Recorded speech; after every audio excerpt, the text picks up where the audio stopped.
Doctor Sukhpreet Singh ji उदो के आप समूह पहले भी संगतां दे नाल विचार साझे कीते हैं। इन्हां ने हुण मैं इन्हां नूं बेनती करांगा कि आके संगत दे नाल जो अज दा इन्हां दा टॉपिक है सोशल मीडिया वट्सएप और फेसबुक की सहयोग वरतों जां उसके सानूं फायदे की हैं जां नुकसान की हैं उस बारे इन्हां ने आप जी दे नाल सांझ पानी है। मैं इन्हां नूं बेनती करांगा कि आके संगतां दे नाल इस विषय ते विचार साझे पाण। असीस रूपी जयकारे दे नाल आप जी ने डॉक्टर सुखप्रीत सिंह जी नूं प्रवानगी देनी है अते अरदास करनी है। जिस तरह ये वीर जी सेवा कर रहे हैं वध तो वध गुरु साहब इन्हां पासों इस तरह ही पंथ दीआं सेवावां लैंदे रहन। आओ असीस रूपी जयकारा डॉक्टर सुखप्रीत सिंह जी दे लई बोले सो निहाल। साध संगत जो बाहर लंगर छक रही है उन्होंने चरणों में बेनती है कि लंगर छक के उपरंत दीवान हाल में आके सज्जन की कृपालता करो। डॉक्टर सुखप्रीत सिंह जी उदो के आप जी के नाल विचारां की सांझ पाएंगे।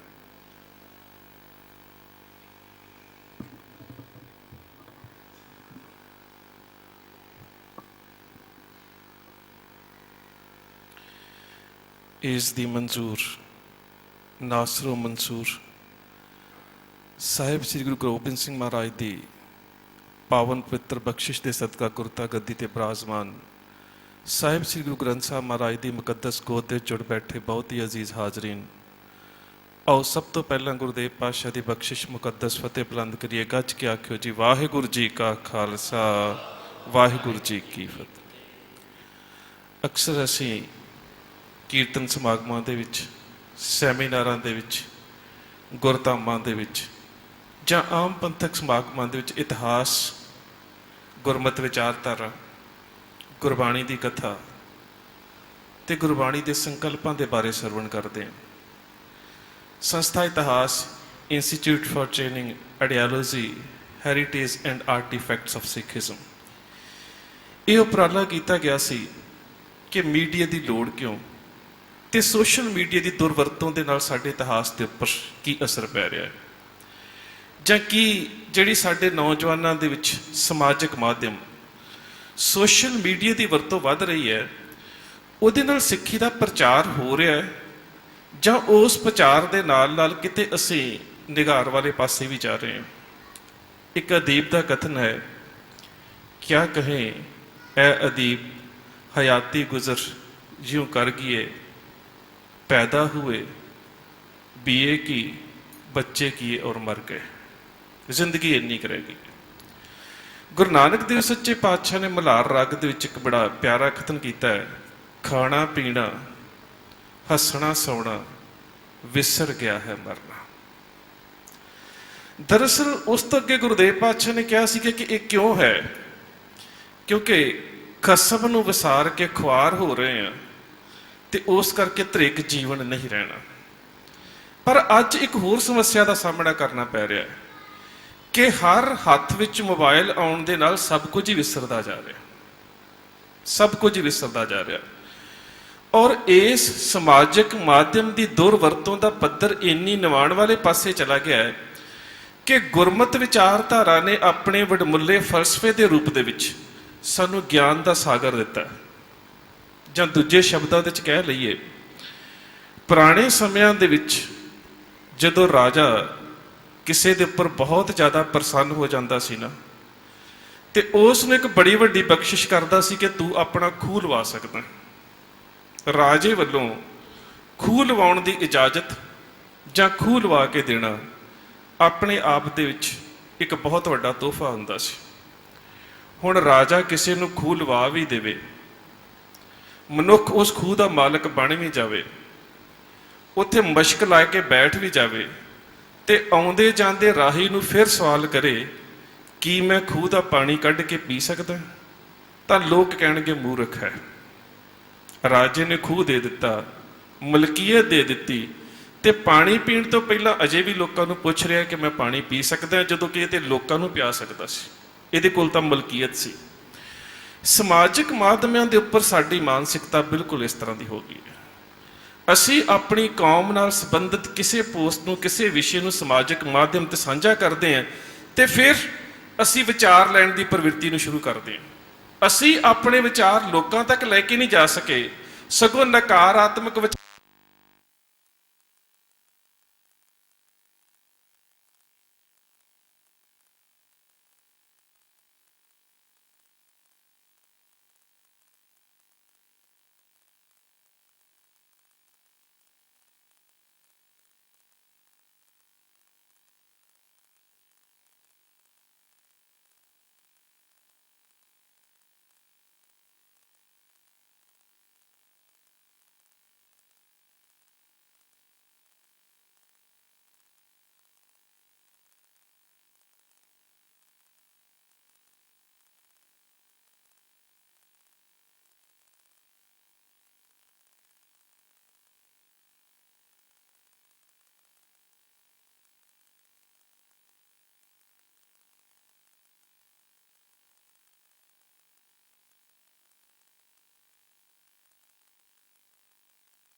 ਕਿ ਆਹ ਵੈਬਸਾਈਟ ਹੈ, ਇਸ ਨੂੰ ਖੋਲ ਲਓ, ਇਹਦੇ ਉੱਪਰ ਜੋ ਵੀ ਜਾਣਕਾਰੀ ਤੁਹਾਨੂੰ ਮਿਲੇਗੀ ਉਹ ਸਾਰੀ ਪ੍ਰਮਾਣਿਤ ਹੋਵੇਗੀ। ਕਿਉਂਕਿ ਕਿਤੇ ਨਾ ਕਿਤੇ ਹਰ ਚੀਜ਼ ਦੇ ਵਿੱਚ ਮਿਸ ਇੰਟਰਪ੍ਰੀਟੇਸ਼ਨ ਕੀਤੀ ਜਾ ਰਹੀ ਹੈ।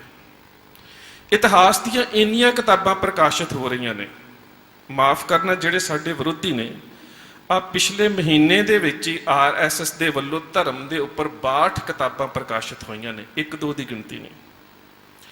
ਇੱਕ ਦੋ ਕਿਤਾਬਾਂ ਨੂੰ ਲੈ ਕੇ ਹੀ ਉਹਨਾਂ ਦਾ ਅਧਿਐਨ ਕਰਨਾ, ਉਹਨਾਂ ਦੀ ਸੰਪਾਦਕੀ ਵਿਧ ਨੂੰ ਸਮਝਣਾ, ਇਤਿਹਾਸ ਦੇ ਤੱਥਾਂ ਦੀ ਤੋੜ ਮਰੋੜ ਕਿੰਝ ਹੋਈ ਹੈ, ਉਹੀ ਆਪਣੇ ਆਪ 'ਚ ਔਖਾ ਕੰਮ ਹੈ। ਤੇ ਸੱਚ ਜਾਣਿਓ, ਜਦੋਂ ਕੌਮ ਦੇ ਵਿਦਵਾਨ ਤੇ ਸਿਰ ਜੋੜ ਕੇ ਨਾ ਬੈਠਣ ਤੇ ਦੂਸਰੇ ਪਾਸੇ ਕੌਮ ਦੇ ਇਤਿਹਾਸ ਨੂੰ ਵਿਗਾੜਨ ਦੇ ਵਾਸਤੇ ਸੰਘਰਸ਼ਸ਼ੀਲ ਕਿਸੇ ਸੰਸਥਾ ਦੇ ਵੱਲੋਂ 62 ਕਿਤਾਬਾਂ ਇੱਕ ਮਹੀਨੇ 'ਚ ਮਾਰਕੀਟ ਦੇ ਵਿੱਚ ਆ ਜਾਣ, ਤੇ ਉਹ ਜਿਹੜਾ ਇੰਨੇ ਵੱਡੇ ਪੱਧਰ ਦੇ ਉੱਪਰ ਇਤਿਹਾਸ ਵਿਗਾੜਿਆ ਜਾਵੇਗਾ, ਉਹਦੀ ਸ਼ੁੱਧ ਸੰਪਾਦਨਾ ਕਦੋਂ ਕੀਤੀ ਜਾ ਸਕੇਗੀ?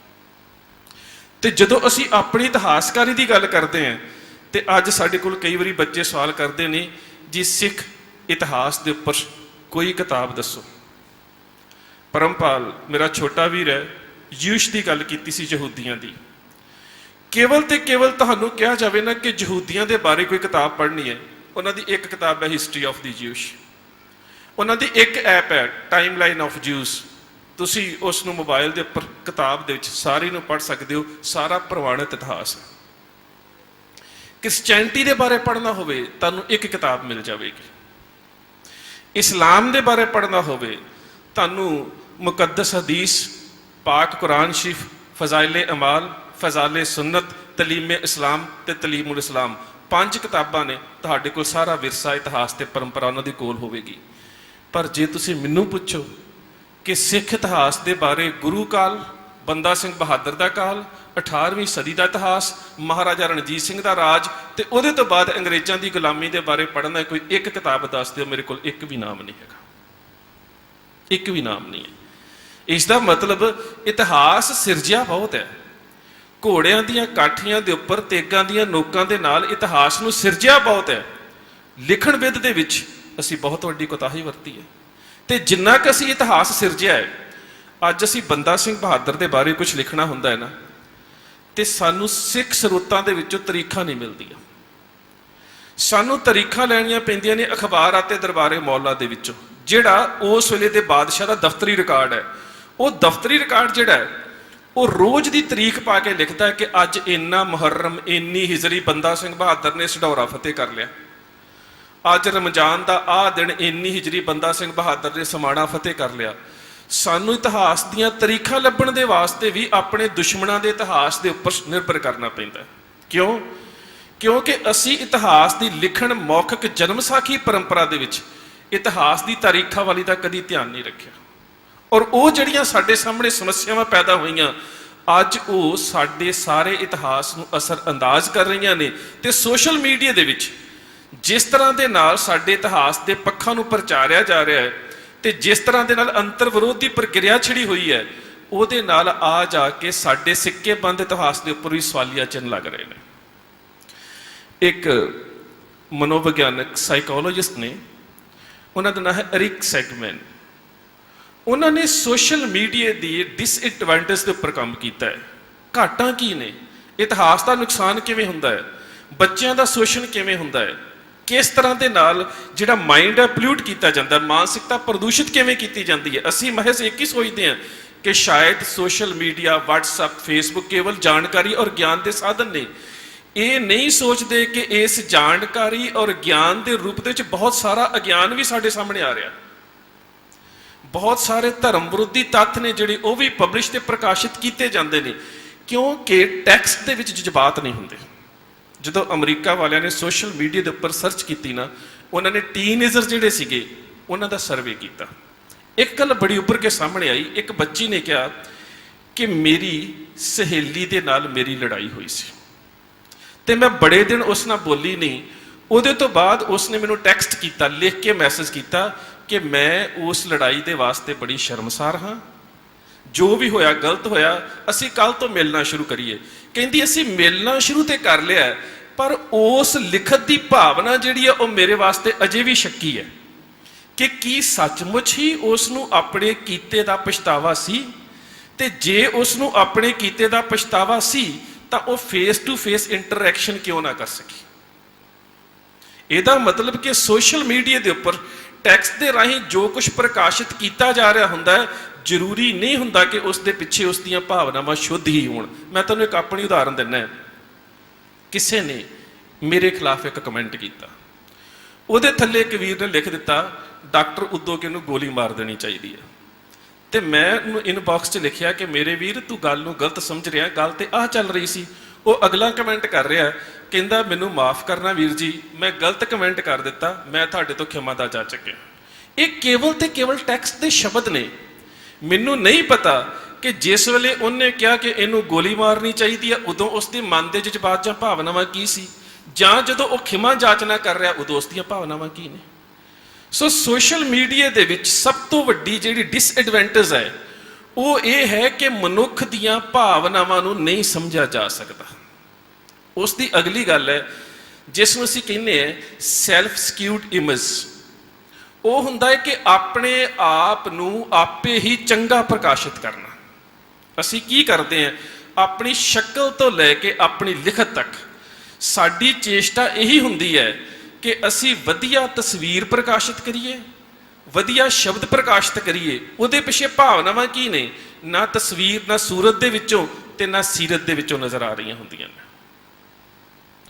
ਔਰ ਉਹ ਜਿਹੜਾ ਸਾਡਾ ਪ੍ਰਕਾਸ਼ਿਤ ਕਰਨ ਦਾ ਮਕਸਦ ਹੁੰਦਾ ਹੈ ਉਹ ਜਾਣਕਾਰੀ ਜਾਂ ਗਿਆਨ ਨਹੀਂ ਹੁੰਦਾ।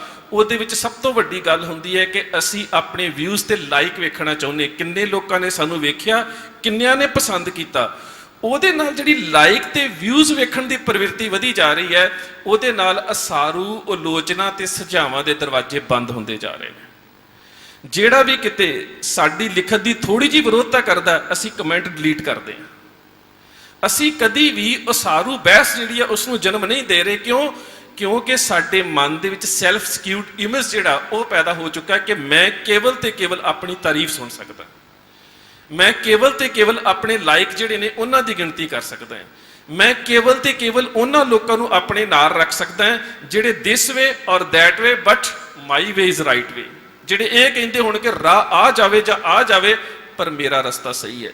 ਸੋ ਸੋਸ਼ਲ ਮੀਡੀਆ ਨੇ ਸਾਨੂੰ ਇਸ ਚੀਜ਼ ਦੇ ਵਾਸਤੇ ਉਕਸਾ ਦਿੱਤਾ ਹੈ ਕਿ ਅਸੀਂ ਗੋਸ਼ਟ ਦੇ ਸਾਰੇ ਦਰਵਾਜ਼ੇ ਬੰਦ ਕਰ ਦਿੱਤੇ ਨੇ। ਅਗਲੀ ਗੱਲ ਇਹ ਆਈ ਹੈ ਕਿ ਇਤਿਹਾਸ ਦੇ ਵਿੱਚ ਕੋਈ ਨਾ ਕੋਈ ਇੰਨੀਆਂ ਜ਼ਿਆਦਾ ਨਕਲੀ ਆਈਡੀਜ਼ ਬਣ ਚੁੱਕੀਆਂ ਨੇ ਜਿਨ੍ਹਾਂ ਦੇ ਪਿੱਛੇ ਤੁਹਾਨੂੰ ਇਹ ਨਹੀਂ ਪਤਾ ਕੌਣ ਨੇ, ਉਹ ਲੋਕ ਕੌਣ ਨੇ। ਕੁਝ ਤਾਂ ਐਸੇ ਨੇ ਕਿ ਕੋਈ ਨਾ ਕੋਈ ਐਸੀ ਚਿੰਗਾਰੀ ਮੀਡੀਆ ਦੇ ਵਿੱਚ ਸੁੱਟਦੇ ਨੇ ਜਿਹੜੀ ਆ ਜਾ ਕੇ ਜਨਤਕ ਤੌਰ ਤੇ ਬਹੁਤ ਵੱਡੇ ਨੁਕਸਾਨ ਦਾ ਕਾਰਨ ਬਣਦੀ ਹੈ। ਮਿਸਾਲ ਦੇ ਤੌਰ ਤੇ ਪਿੱਛੇ ਜੇ ਮੇਰਠ ਦੇ ਵਿੱਚ ਘਟਨਾ ਵਾਪਰੀ, 2 ਫਿਰਕਿਆਂ ਦੇ ਵਿੱਚ ਬਿਲਕੁਲ ਦੰਗੇ ਹੋਣ ਦੀ ਤਿਆਰੀ ਸੀ। ਆ ਜਾ ਕੇ ਜਦੋਂ ਸਾਰਾ ਪਿਛੋਕੜ ਵੇਖਿਆ ਗਿਆ ਤਾਂ ਇੱਕ 16-17 ਸਾਲ ਦੇ ਬੱਚੇ ਨੇ ਇੱਕ ਐਸੀ ਤਸਵੀਰ ਮੀਡੀਆ ਦੇ ਉੱਪਰ ਅਪਲੋਡ ਕੀਤੀ ਸੀ ਕਿ ਇੱਕ ਫਿਰਕੇ ਨੂੰ ਗੁੱਸਾ ਲੱਗਾ। ਹੁਣ ਉਹ ਕੀ ਸੀ ਕਿ ਦੋ ਫਿਰਕਿਆਂ ਦੇ ਵਿੱਚ ਜੰਗ ਦੀ ਜਾਂ ਦੰਗਿਆਂ ਦੀ ਤਿਆਰੀ ਸੀ, ਪਰ ਕਾਰਨ ਸੀ ਸਮਾਜਿਕ ਮਾਧਿਅਮਾਂ ਦੇ ਉੱਪਰ ਇੱਕ ਤਸਵੀਰ ਦਾ ਅਪਲੋਡ ਕਰਨਾ।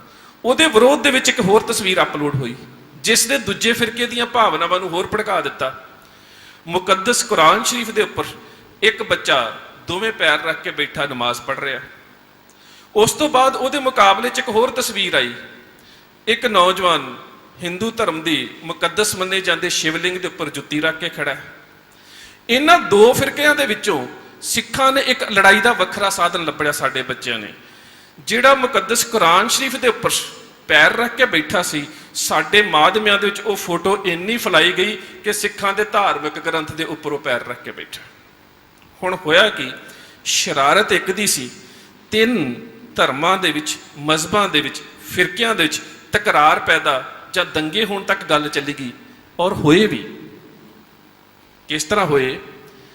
ਪੰਜਾਬ ਦੀ ਇੱਕ ਸੰਸਥਾ, ਵੇਖੋ ਗੁਰੂ ਗੋਬਿੰਦ ਸਿੰਘ ਮਹਾਰਾਜ ਜਦੋਂ ਔਰੰਗਜ਼ੇਬ ਨੂੰ ਜ਼ਫਰਨਾਮਾ ਲਿਖਦੇ ਨੇ ਤੇ ਇੱਕ ਗੱਲ ਕਹਿੰਦੇ ਨੇ ਮਨਮ ਕੁਸ਼ਤਨਮ ਕੋਹੀਆਂ ਪੁਰਫਿਤਨ ਕਿ ਊਂ ਬੁੱਤ ਪ੍ਰਸਤਨ ਮਨਨ ਬੁੱਤ ਸ਼ਿਕਨ। ਔਰੰਗਜ਼ੇਬ ਪਹਾੜੀ ਰਾਜਿਆਂ ਦੇ ਨਾਲ ਮੇਰੀ ਤਲਖੀ, ਵਿਰੋਧ ਜਾਂ ਜੰਗ ਦਾ ਕਾਰਨ ਕੇਵਲ ਤੇ ਇੰਨਾ ਹੈ ਕਿ ਉਹ ਕਰਮਕਾਂਡੀ ਬੁੱਤ ਪ੍ਰਸਤ ਜਾਤ ਪਾਤ ਨੂੰ ਮੰਨਦੇ ਨੇ ਤੇ ਮੈਂ ਬੁੱਤਾਂ ਨੂੰ ਤੋੜਦਾ। ਉਹ ਬੁੱਤ ਪ੍ਰਸਤ ਨੇ, ਮੈਂ ਬੁੱਤ ਸ਼ਿਕਨ ਹੈ। ਹੁਣ ਜੇ ਕਿਤੇ ਇਤਿਹਾਸ 'ਚ ਵੇਖੀਏ ਤੇ ਗੁਰੂ ਸਾਹਿਬ ਨੇ ਕਦੀ ਵੀ ਕਿਸੇ ਦੇ ਧਰਮ ਦਾ ਬੁੱਤ ਨਹੀਂ ਤੋੜਿਆ। ਅਫਗਾਨਿਸਤਾਨ ਦੇ ਵਿੱਚ ਜਦੋਂ ਤਾਲਿਬਾਨ ਦੀ ਹਕੂਮਤ ਆਈ, ਉਹਨਾਂ ਬਾਮਿਆਨ ਦੇ ਵਿੱਚ ਬੁੱਧ ਦੇ ਸਾਰੇ ਬੁੱਤ ਤੋੜ ਦਿੱਤੇ। ਪਰ ਕੀ ਬੁੱਧ ਦਾ ਕੇਵਲ ਬੁੱਧ ਦਾ ਸਟਰਕਚਰ ਤੋੜਨ ਦੇ ਨਾਲ ਬੁੱਧੀਆਂ ਦੀ ਮਾਨਸਿਕਤਾ ਦੇ ਵਿੱਚੋਂ ਬੁੱਧ ਦਾ ਬੁੱਤ ਟੁੱਟ ਗਿਆ? ਨਹੀਂ, ਬੁੱਤ ਮਾਨਸਿਕਤਾ ਦੇ ਤੋੜੇ ਜਾਂਦੇ ਨੇ। ਗੁਰੂ ਗੋਬਿੰਦ ਸਿੰਘ ਮਹਾਰਾਜ ਨੇ ਮਨੁੱਖਤਾ ਦੀ ਮਾਨਸਿਕਤਾ ਦੇ ਬੁੱਤਾਂ ਨੂੰ ਤੋੜਿਆ ਕਿ ਜਾਤ ਪਾਤ ਤੋਂ ਬਾਹਰ ਆਓ, ਬੁੱਤ ਪ੍ਰਸਤੀ ਤੋਂ ਬਾਹਰ ਆਓ, ਕਰਮਕਾਂਡਾਂ ਤੋਂ ਬਾਹਰ ਆਓ, ਨਿਆਰੇਪਨ ਦੇ ਵਿੱਚ ਆਓ। ਉਹ ਜਿਹੜਾ ਨਿਆਰਾਪਨ ਸੀ ਉਹ ਮਨੁੱਖ ਦੀ ਮਾਨਸਿਕਤਾ ਦੇ ਬੁੱਤ ਸੀ ਜਿਹੜੇ ਤੋੜੇ ਗਏ। ਨਹੀਂ ਤੇ ਬਾਹਰੀ ਸਟਰਕਚਰ ਤੋੜਨ ਦੇ ਨਾਲ ਕਦੀ ਵੀ ਮਾਨਸਿਕਤਾ ਦਾ ਬੁੱਤ ਨਹੀਂ ਟੁੱਟਦਾ। ਪਰ ਪੰਜਾਬ ਦੇ ਨੌਜਵਾਨਾਂ ਨੇ ਇੱਕ ਫੋਟੋ ਮੀਡੀਆ 'ਚ ਪਬਲਿਸ਼ ਕੀਤੀ, ਉਹਦੇ ਵਿੱਚ ਇੱਕ ਕਬਰ ਨੂੰ ਤੋੜ ਕੇ ਉੱਪਰ ਜੁੱਤੀਆਂ ਰੱਖ ਕੇ ਸਿੱਖ ਨੌਜਵਾਨ ਖੜੇ ਨੇ। ਉਹਦਾ ਅਸਰ ਕੀ ਪਿਆ? ਹੈਦਰਾਬਾਦ ਦੇ ਵਿੱਚ ਇੱਕ ਗੁਰਦੁਆਰਾ ਸਾਹਿਬ ਦੀ ਬੇਹੁਰਮਤੀ ਹੋਈ, ਆਪਸ ਦੇ ਵਿੱਚ ਤਣਾਅ ਪੈਦਾ ਹੋਇਆ, ਨਿਸ਼ਾਨ ਸਾਹਿਬ ਦੀ ਬੇਹੁਰਮਤੀ ਕੀਤੀ ਗਈ। ਸੋ ਕਾਰਨ ਕੀ ਬਣਿਆ ਕਿ ਸੋਸ਼ਲ ਮੀਡੀਆ ਦੀ ਵਰਤੋਂ ਅਸੀਂ ਧਰਮ ਦੇ ਪ੍ਰਚਾਰ ਤੇ ਪ੍ਰਸਾਰ ਵਾਸਤੇ ਨਾ ਕੀਤੀ, ਬਲਕਿ ਕੌਮ ਦੀਆਂ ਨੈਤਿਕ ਕਦਰਾਂ ਕੀਮਤਾਂ ਦੇ ਨਿਘਾਰ ਦੇ ਵਾਸਤੇ ਕੀਤੀ। ਔਰ ਕੇਵਲ ਇਹ ਸਿੱਖ ਹੀ ਨਹੀਂ ਕਰਦੇ, ਬਹੁਤ ਐਸੇ ਸ਼ਰਾਰਤੀ ਲੋਕ ਸਿੱਖਾਂ ਦੀਆਂ ਆਈਡੀਆਜ਼ ਬਣਾ ਕੇ ਸੋਸ਼ਲ ਮੀਡੀਆ ਦੇ ਉੱਪਰ ਬੈਠੇ ਨੇ, ਜਿਹੜੇ ਕੋਈ ਨਾ ਕੋਈ ਐਸੀ ਗੱਲ ਜਿਹੜੀ ਹੈ ਉਹ ਸਿੱਖਾਂ ਦੇ ਵਿੱਚ ਸੁੱਟ ਦਿੰਦੇ ਨੇ ਜਿਹਦੇ ਨਾਲ ਸਾਡੇ ਧਰਮ ਦੇ ਵਿੱਚ ਆਪਸੀ ਅੰਤਰ ਵਿਰੋਧ ਖੜਾ ਹੋ ਜਾਂਦਾ ਹੈ। ਪਰਮਪਾਲ ਸਿੰਘ ਨੇ ਭੌਰੇ ਦੀ ਗੱਲ ਕੀਤੀ ਸੀ, ਹੋਰ ਵੀ ਕਈ ਮਸਲੇ ਨੇ। ਜੇ ਸੋਚਿਆ ਜਾਵੇ ਤੇ ਉਹ ਸਾਡੇ ਮਸਲੇ ਨਹੀਂ ਇੰਨੇ ਵੱਡੇ, ਜਿੰਨੇ ਵੱਡੇ ਤੌਰ ਤੇ ਉੱਪਰ ਉਹਨਾਂ ਨੂੰ ਪੇਸ਼ ਕੀਤਾ ਜਾਂਦਾ ਔਰ ਜਿੰਨੇ ਵੱਡੇ ਪੱਧਰ ਦੇ ਉੱਪਰ ਉਹਨਾਂ ਦਾ ਅੰਤਰ ਵਿਰੋਧ ਸ਼ੁਰੂ ਹੋ ਜਾਂਦਾ ਹੈ। ਜਿਹੜੀ ਕੌਮ ਹੈ ਉਹ ਇਸਲਾਮ ਦੇ ਸ਼ੀਆ ਔਰ ਸੁੰਨੀ ਧੜਿਆਂ ਵਾਂਗੂ ਵੰਡੀ ਜਾ ਰਹੀ ਹੈ। ਮਾਸ ਦਾ ਮਸਲਾ, ਦਸਮ ਗ੍ਰੰਥ ਦਾ ਮਸਲਾ, ਰਾਗਮਾਲਾ ਦਾ ਮਸਲਾ, ਮੂਲ ਮੰਤਰ ਦਾ ਮਸਲਾ, ਜਿੰਨੇ ਵੀ ਕੌਮ ਦੇ ਅੰਤਰ ਵਿਰੋਧ ਦੇ ਮਸਲੇ ਨੇ ਉਹ ਕੋਈ ਇੰਨੇ ਵੱਡੇ ਮਸਲੇ ਨਹੀਂ ਕਿ ਇੱਕ ਦੂਜੇ ਨੂੰ ਮਾਰਨ ਤੇ ਉਤਾਰੂ ਹੋਇਆ ਜਾ ਸਕੇ। ਪਰ ਜਿਹੜੇ ਮਸਲਿਆਂ ਵੱਲ ਧਿਆਨ ਕੇਂਦਰਿਤ ਕਰਨ ਦੀ ਲੋੜ ਸੀ, ਗਿਆਨ ਗੋਦੜੀ ਦੀ ਗੱਲ ਚੱਲੀ ਹੈ, ਇਹ ਗੱਲ ਠੀਕ ਹੈ, ਗੁਰਦੁਆਰਾ ਹੋਣਾ ਚਾਹੀਦਾ ਹੈ। ਪਰ ਸਵਾਲ ਫਿਰ ਉੱਥੇ ਪੈਦਾ ਹੁੰਦਾ ਹੈ, ਜਦੋਂ ਪਹਿਲੀ ਵਾਰੀ ਗੱਲ ਚੱਲੀ ਸੀ ਮੈਂ ਉਦੋਂ ਵੀ ਵਿਰੋਧਤਾ ਕੀਤੀ ਸੀ। ਮੈਂ ਉਦੋਂ ਇੱਕੋ ਗੱਲ ਕਹਿ ਕੇ ਵਿਰੋਧਤਾ ਕੀਤੀ ਸੀ ਕਿ ਗੁਰਦੁਆਰੇ ਦੀ ਉਸਾਰੀ ਦਾ ਵਿਰੋਧੀ ਨਹੀਂ ਹੈ ਮੈਂ, ਪਰ ਕੀ ਉਸਾਰੀ ਕਰਨ ਵਾਲੇ ਇਸ ਗੱਲ ਦੇ ਜਾਮਨ ਨੇ ਕਿ ਜਿਹੜਾ ਪ੍ਰਚਾਰ ਉੱਥੇ ਗੁਰੂ ਨਾਨਕ ਸਾਹਿਬ ਨੇ ਕੀਤਾ ਸੀਗਾ ਉਸ ਬ੍ਰਾਹਮਣਵਾਦ ਦੇ ਗੜ੍ਹ ਦੇ ਵਿੱਚ ਉਹੀ ਪ੍ਰਚਾਰ ਫਿਰ ਹੋਵੇਗਾ? ਕੀ ਕਿਤੇ ਇੰਜ ਨਾ ਹੋਵੇ ਕਿ ਇੰਨਾ ਲੰਮਾ ਸਮਾਂ ਪ੍ਰਚਾਰ ਜਿਹੜਾ ਸਿੰਘ ਸਭਾ ਲਹਿਰ ਤੋਂ ਲੈ ਕੇ ਹੁਣ ਤੱਕ ਹੋਇਆ ਸੀ ਤੇ ਬੜੀ ਮੁਸ਼ਕਲ ਦੇ ਨਾਲ ਸਿੱਖ ਜਿਹੜੇ ਨੇ ਉੱਥੇ ਅਸਥੀਆਂ ਪਾਉਣੋਂ ਹਟੇ ਨੇ, ਕਿਤੇ ਗੁਰਦੁਆਰਾ ਸਾਹਿਬ ਦਾ ਬਹਾਨਾ ਬਣਾ ਕੇ ਕਿ ਅਸੀਂ ਦਰਸ਼ਨਾਂ ਨੂੰ ਚੱਲੇ ਫਿਰ ਅਸਥੀਆਂ ਪਾਉਣੀਆਂ ਨਾ ਸ਼ੁਰੂ ਕਰ ਦੇਣ। ਔਰ ਬ੍ਰਾਹਮਣਵਾਦ ਇਹ ਚਾਹੁੰਦਾ ਹੈ। ਉੱਤਰੀ ਭਾਰਤ ਦੇ ਜਿੰਨਾ ਵੀ ਇਹ ਪੰਜਾਬ ਤੋਂ ਲੈ ਕੇ ਹਰਿਆਣੇ ਤੱਕ ਦਾ ਖਿੱਤਾ ਹੈ, ਇਹਦੇ ਸਿੱਖਾਂ ਦੀ ਉੱਥੇ ਜਿਹੜੀ ਅਸਥੀਆਂ ਪਾਉਣ ਦੀ ਪ੍ਰਵਿਰਤੀ ਸੀ, ਉਹਦੇ ਕਰਕੇ ਹੀ ਬ੍ਰਾਹਮਣ ਦਾ ਵਪਾਰ ਚੱਲ ਰਿਹਾ ਸੀ ਧਾਰਮਿਕ ਪੱਧਰ ਦੇ ਉੱਪਰ। ਔਰ ਜਦੋਂ ਦਾ ਸਿੱਖਾਂ ਦੇ ਵਿੱਚ ਇਹ ਪ੍ਰਚਾਰ ਹੋਇਆ ਹੈ ਕਿ ਸਿੱਖ ਰਹਿਤ ਮਰਿਆਦਾ ਦੇ ਮੁਤਾਬਕ ਅਸਥੀਆਂ ਕਿਤੇ ਵੀ ਪ੍ਰਵਾਹਿਤ ਕੀਤੀਆਂ ਜਾ ਸਕਦੀਆਂ ਨੇ, ਗੋਇੰਦਵਾਲ ਸਾਹਿਬ ਜਾਂ ਕੀਰਤਪੁਰ ਸਾਹਿਬ ਜਾਂ ਬਿਆਸ ਦਰਿਆ ਦੇ ਵਿੱਚ ਜਾਂ ਹੋਰ ਕਈ ਥਾਵਾਂ ਤੇ ਹਰੀਕੇ ਪੱਤਣ, ਜਿਉਂ-ਜਿਉਂ ਸਿੱਖਾਂ ਦੇ ਵਿੱਚ ਇਹ ਪ੍ਰਵਿਰਤੀ ਵਧੀ ਹੈ, ਉੱਥੇ ਬੈਠਾ ਜਿਹੜਾ ਪੁਜਾਰੀ ਵਰਗ ਹੈ ਉਹਦਾ ਵਪਾਰ ਬੰਦ ਹੁੰਦਾ ਜਾ ਰਿਹਾ ਸੀ। ਸੋ ਉਹਨੇ ਕਿਸੇ ਨਾ ਕਿਸੇ ਤਰ੍ਹਾਂ ਦੇ ਨਾਲ ਸਿੱਖਾਂ ਨੂੰ ਉਕਸਾਇਆ ਹੈ ਕਿ ਇੱਥੇ ਗੁਰਦੁਆਰਾ ਬਣਾਇਆ ਜਾਵੇ। ਮੈਂ ਫਿਰ ਬਾਰ-ਬਾਰ ਕਹਿੰਦਾ, ਗੁਰਦੁਆਰੇ ਦੀ ਤਾਮੀਰ ਦਾ, ਕੰਸਟਰਕਸ਼ਨ ਦਾ ਵਿਰੋਧੀ ਨਹੀਂ, ਪਰ ਗੁਰਦੁਆਰਾ ਕੀ ਉਸੇ ਹੀ ਸਿਧਾਂਤ ਤੇ ਵਿਚਾਰਧਾਰਾ ਨੂੰ ਲੈ ਕੇ ਬਣੇਗਾ ਕਿ ਜਿਸ ਗੱਲ ਦੀ ਗੁਰੂ ਨਾਨਕ ਸਾਹਿਬ ਨੇ ਉੱਥੇ ਵਿਰੋਧਤਾ ਕੀਤੀ ਸੀ। ਸਾਡਾ ਗੁਰਧਾਮਾਂ ਦੇ ਵਿੱਚ ਪ੍ਰਚਾਰਕ ਵਰਗ ਜਾਂ ਉੱਥੇ ਬੈਠਾ ਪ੍ਰਬੰਧਕੀ ਢਾਂਚਾ ਉੱਥੇ ਬਹੁਤ ਵੱਡੀ ਇੱਕ ਪਲਾਜ਼ਮਾ ਸਕਰੀਨ ਲੈ ਕੇ ਕੀ ਇਸ ਵੀਡੀਓ ਨੂੰ ਲਗਾਤਾਰ 24 ਘੰਟੇ ਚਲਾਉਂਦਾ ਰਹੇਗਾ ਕਿ ਗੁਰੂ ਨਾਨਕ ਸਾਹਿਬ ਨੇ ਕਿਹਾ ਸੀ ਪਾਣੀ ਸੂਰਜ ਨੂੰ ਨਹੀਂ ਜਾਂਦਾ? ਕੀ ਅਸੀਂ ਇਹ ਵਿਰੋਧਤਾ ਕਰ ਸਕਾਂਗੇ? ਤੇ ਜੇਕਰ ਅਸੀਂ ਗੁਰੂ ਨਾਨਕ ਸਾਹਿਬ ਦੀ ਵਿਚਾਰਧਾਰਾ ਉਸ ਕੇਂਦਰ ਦੇ ਵਿੱਚੋਂ ਨਾ ਪ੍ਰਭਾਵਿਤ ਕਰ ਸਕੇ ਤੇ ਫਿਰ ਇੱਕ ਗੁਰਦੁਆਰਾ ਬਿਲਡਿੰਗ ਹੀ ਰਹਿ ਜਾਵੇਗਾ। ਤੇ ਜੇ ਕਿਤੇ ਸਾਡੇ ਵਰਗੇ ਢਿੱਲੇ ਸਿੱਖਾਂ ਨੂੰ ਬਹਾਨਾ ਮਿਲ ਗਿਆ ਦੁਬਾਰਾ ਅਸਥੀਆਂ ਪਾਉਣ ਦਾ, ਤੇ ਫਿਰ ਬ੍ਰਾਹਮਣ ਦਾ ਕਾਰੋਬਾਰ ਤਾਂ ਫਿਰ ਚੱਲੇਗਾ, ਜਿਹੜਾ ਬੜੇ ਜੱਦਤ ਦੇ ਨਾਲ ਜਾਂ ਤਦੀਦ ਕਰਕੇ ਤਰੱਦਦ ਦੇ ਨਾਲ ਜਿਸ ਚੀਜ਼ ਨੂੰ ਰੋਕਿਆ ਗਿਆ ਸੀ ਉਹ ਦੁਬਾਰਾ ਸ਼ੁਰੂ ਹੋ ਜਾਵੇਗਾ। ਦੂਜੀ ਗੱਲ, ਸੋਸ਼ਲ ਮੀਡੀਆ ਦੇ ਵਿੱਚ ਕੁਝ ਐਸੇ ਅੰਸ਼ ਬੈਠੇ ਨੇ ਜਿਹੜੇ ਕੋਈ ਨਾ ਕੋਈ ਗੱਲ ਐਸੀ ਛੇੜਦੇ ਨੇ, ਕੌਮ ਦੋ ਤਰ੍ਹਾਂ 'ਚ ਵੰਡੀ ਜਾਂਦੀ ਹੈ। ਇੱਕ ਲਿਖਾਰੀ ਹੋਏ ਨੇ ਸਾਡੇ ਚਰਨ ਸਿੰਘ, ਉਹਨਾਂ ਨੂੰ ਸੁਥਰਾ ਵੀ ਕਿਹਾ ਜਾਂਦਾ ਸੀ ਤੇ ਚਰਨ ਸਿੰਘ ਸ਼ਹੀਦ ਵੀ ਉਹਨਾਂ ਦਾ ਤਖੱਲਕ ਸੀ। ਉਹਨਾਂ ਦੀ ਇੱਕ ਕਵਿਤਾਵਾਂ ਨੇ, ਵਿਅੰਗ ਲਿਖਦੇ ਨੇ, ਬੜੇ ਚਿਰ ਦੇ ਪੂਰੇ ਹੋ ਚੁੱਕੇ ਨੇ। ਉਹਨਾਂ ਦੀ ਇੱਕ ਵਿਅੰਗਾਂ ਦੀ ਕਿਤਾਬ ਸੀ ਬਾਦਸ਼ਾਹੀਆਂ। ਬਾਦਸ਼ਾਹੀਆਂ ਦੇ ਵਿੱਚ ਉਹਨਾਂ ਨੇ ਇੱਕ ਬੜੀ ਬਾ ਕਮਾਲ ਗੱਲ ਕੀਤੀ ਹੈ। ਕਹਿੰਦੇ ਕਿ ਜਦੋਂ ਮਨੁੱਖ ਦਿਮਾਗ ਤੋਂ ਕੰਮ ਨਹੀਂ ਲੈਂਦਾ ਤੇ ਉਹਦੇ ਸਾਹਮਣੇ ਆਪੇ ਨੂੰ ਪ੍ਰਵਾਹਿਤ ਕਰਨ ਦਾ ਜਿਹੜਾ ਲਾਲਚ ਹੁੰਦਾ, ਲੋਭ ਹੁੰਦਾ ਕਿ ਮੈਨੂੰ ਹੀ ਵੇਖਣ ਲੋਕ, ਮੇਰੀ ਹੀ ਗੱਲ ਮੰਨਣ, ਜਿਹੜੀ ਅੱਜ ਸੋਸ਼ਲ ਮੀਡੀਆ 'ਚ ਆ ਚੁੱਕੀ ਹੈ ਕਿ ਮੇਰੀ ਹੀ ਗੱਲ ਜਿਹੜੀ ਹੈ ਉਹੀ ਮੰਨੀ ਜਾਵੇ, ਜੋ ਮੈਂ ਕਹਿ ਰਿਹਾ ਉਹੀ ਠੀਕ ਹੈ। ਉਹ ਬੜੀ ਪਿਆਰੀ ਉਦਾਹਰਨ ਦਿੰਦੇ।